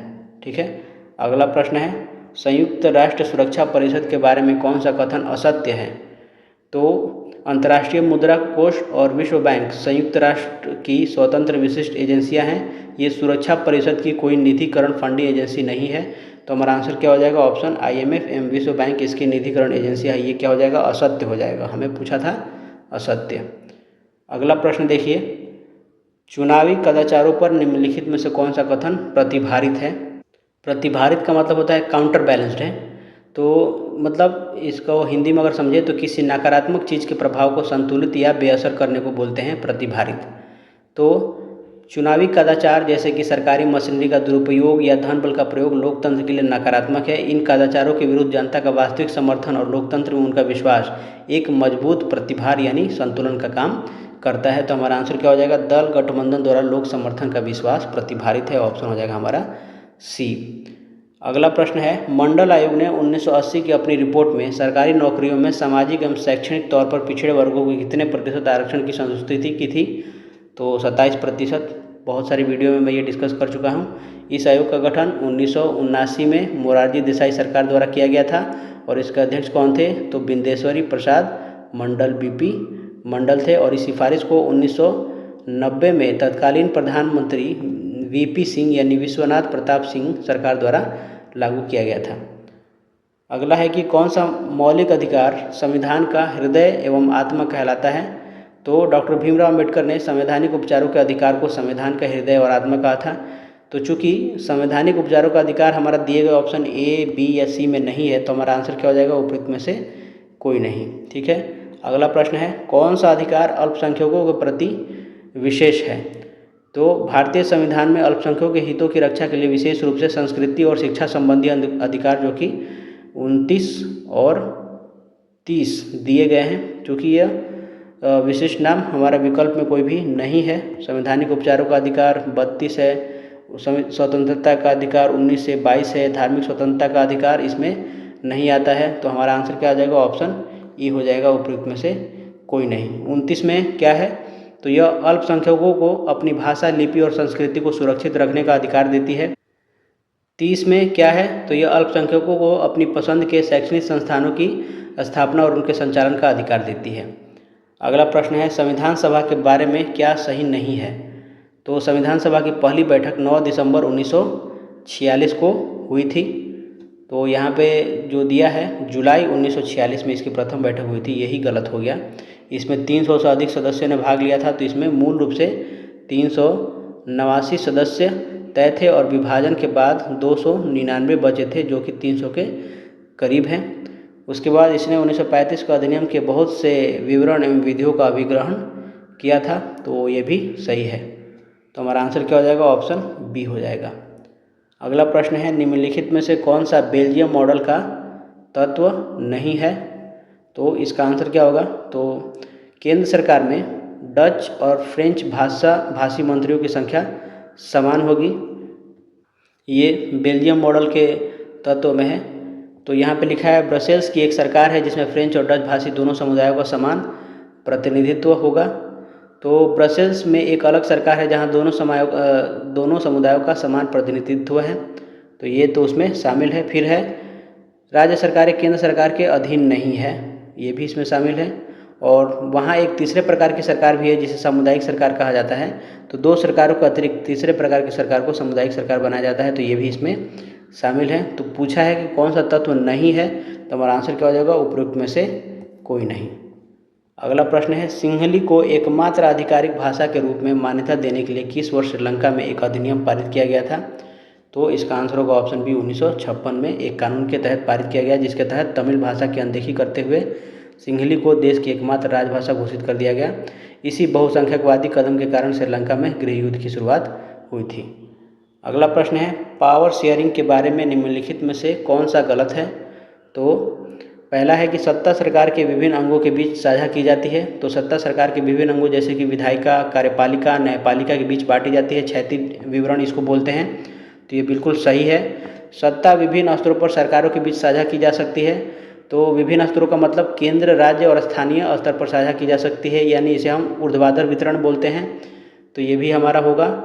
फिर प्रत्येक समाज को किसी न किसी रूप में शक्ति बंटवारे की आवश्यकता होती है, भले ही वो छोटा हो या सामाजिक विभाजन न हो। तो लोकतंत्र में हर समाज को सामाजिक टकराव को रोकने के लिए शक्ति बंटवारे की आवश्यकता होती ही है, तो चूंकि ये भी सही है, तो हमारा आंसर क्या हो जाएगा, इनमें से कोई गलत कथन नहीं है, तो उपयुक्त में से कोई नहीं, ऑप्शन हो जाएगा हमारा ई। अगला प्रश्न है निम्नलिखित में से कौन सा समवर्ती सूची में शामिल है।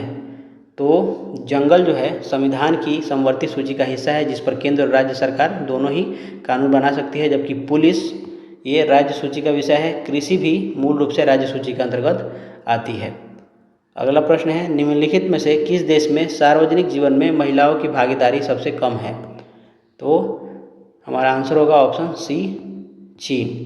तो जो स्वीडन और नॉर्वे है, यहाँ पे चीन की तुलना में सार्वजनिक और राजनीतिक जीवन में महिलाओं की भागीदारी का स्तर सबसे ज़्यादा है, क्योंकि स्कैंडिनेवियाई जो देश हैं जैसे कि स्वीडन, नॉर्वे, यहाँ पर लैंगिक समानता बहुत ही उच्च है और वहाँ सार्वजनिक जीवन और संसद में महिलाओं का प्रतिनिधित्व विश्व में सबसे अधिक माना जाता है, तो इसलिए हमारा आंसर होगा इसमें ऑप्शन सी। अगला प्रश्न है समान पारिश्रमिक अधिनियम 1976 क्या प्रदान करता है।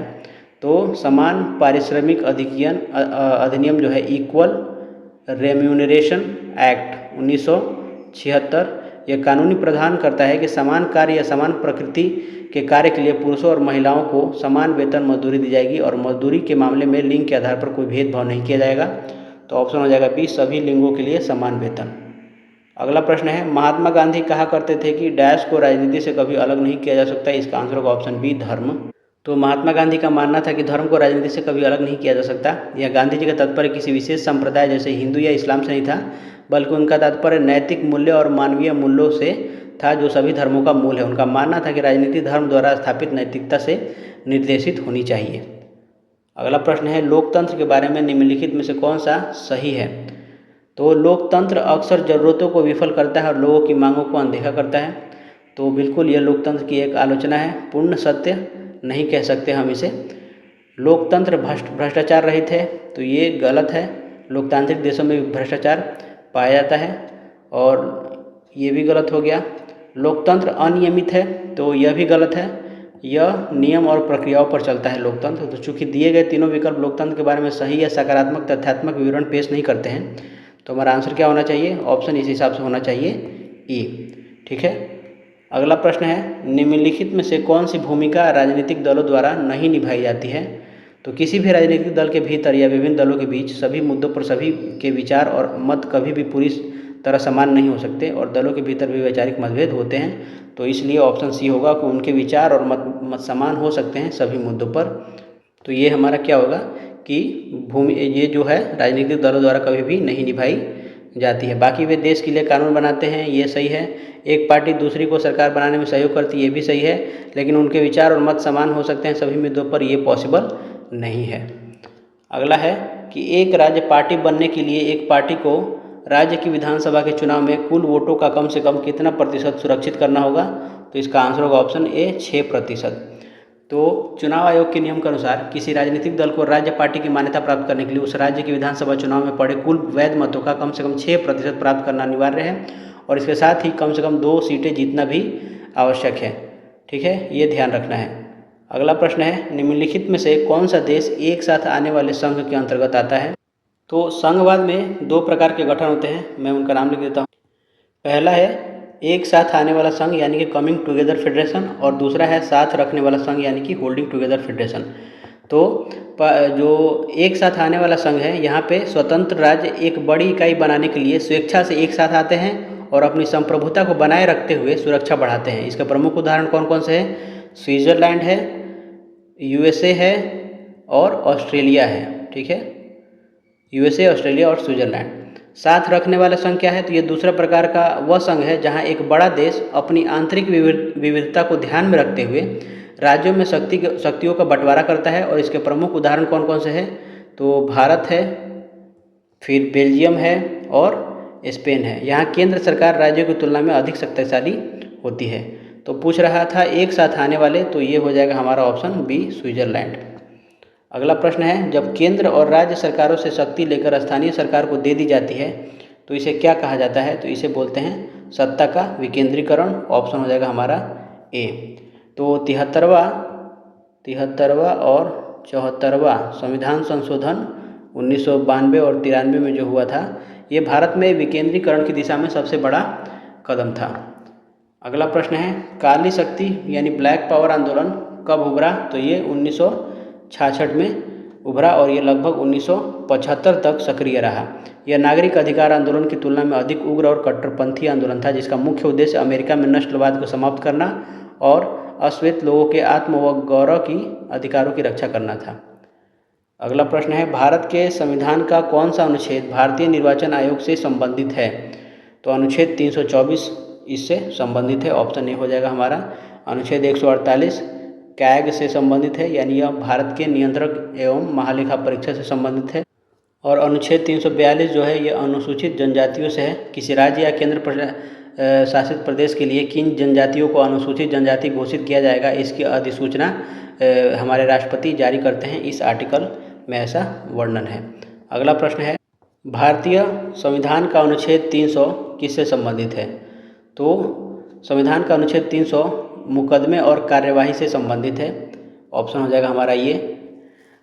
यह कानूनी प्रावधान करता है कि भारत सरकार यानी कि यूनियन ऑफ इंडिया के नाम पर मुकदमा चलाया जा सकता है या भारत सरकार किसी अन्य पर मुकदमा कर सकती है। इसी प्रकार राज्य सरकारें भी अपने राज्य के नाम पर मुकदमा दायर कर सकती हैं या उन पर मुकदमा किया जा सकता है। हालांकि परीक्षा में क्या है, 300A भी पूछ देता है, 300A, तो इसमें कंफ्यूज नहीं होना है। 300A जो है ये संपत्ति के अधिकार से संबंधित है, संपत्ति के अधिकार से संबंधित है, जिसे 44वें संविधान संशोधन 1978 द्वारा मौलिक अधिकारों की सूची से हटा करके कानूनी अधिकार बनाया गया था। क्वेश्चन है, भारत का राष्ट्रपति कितनी बार पुनः चुनाव के लिए पात्र होता है? तो इसका आंसर होगा ऑप्शन ई, उपयुक्त में से कोई नहीं, क्योंकि भारत का राष्ट्रपति जो है वो कितनी बार भी चुनाव के लिए पात्र होता है, मतलब जितना बार चाहे। भारत में राष्ट्रपति में के पुनः चुनाव की कोई अधिकतम सीमा तय नहीं की गई है, इसलिए हमारा आंसर क्या होगा? ऑप्शन ई होगा। अगला प्रश्न है कि भारतीय संविधान को बनाने में कितना समय लगा था? तो 2 वर्ष 11 महीना और 18 दिन का समय लगा था। इस दौरान संविधान सभा के कुल 11 सत्र आयोजित किए गए थे और लगभग 60 देशों के संविधानों का अध्ययन किया गया था। अगला प्रश्न है, लोकसभा में प्रथम महिला सभापति कौन थी? तो इसका आंसर होगा लोकसभा की पहली महिला सभापति मीरा कुमार थी। ऑप्शन सी, उन्होंने वर्ष 2009 से 2014 के दौरान लोकसभा अध्यक्ष का पदभार संभाला था। वह बिहार के प्रसिद्ध राजनेता बाबू जगजीवन राम की पुत्री भी थी। अगला प्रश्न है, किस वर्ष राष्ट्रीय मानवाधिकार आयोग की स्थापना की गई थी? तो वर्ष 1992 में। ऑप्शन हो जाएगा हमारा सी। औपचारिक गठन जो हुआ था वो 12 अक्टूबर 1993 को हुआ था। हालांकि 1992 को ही इसका आंसर बीपीएससी ने माना है। अगला प्रश्न है कि भारतीय संविधान के अनुच्छेद 360 में राष्ट्रपति को किसकी घोषणा करने का अधिकार है? तो इसका आंसर हो जाएगा ऑप्शन ए, वित्तीय आपातकाल की। तो संविधान का अनुच्छेद 360 राष्ट्रपति को वित्तीय आपातकाल घोषित करने की घोषणा देता है। यहाँ पे जो राष्ट्रपति शासन है ये अनुच्छेद 356 के तहत है, और जो राष्ट्रीय आपातकाल है वो अनुच्छेद 352 के तहत होता है। भारत में ये 3 बार लग चुका है। तो इस वीडियो में बस इतना ही था। मिलते हैं अगले वीडियो में, तब तक के लिए धन्यवाद। जय हिंद।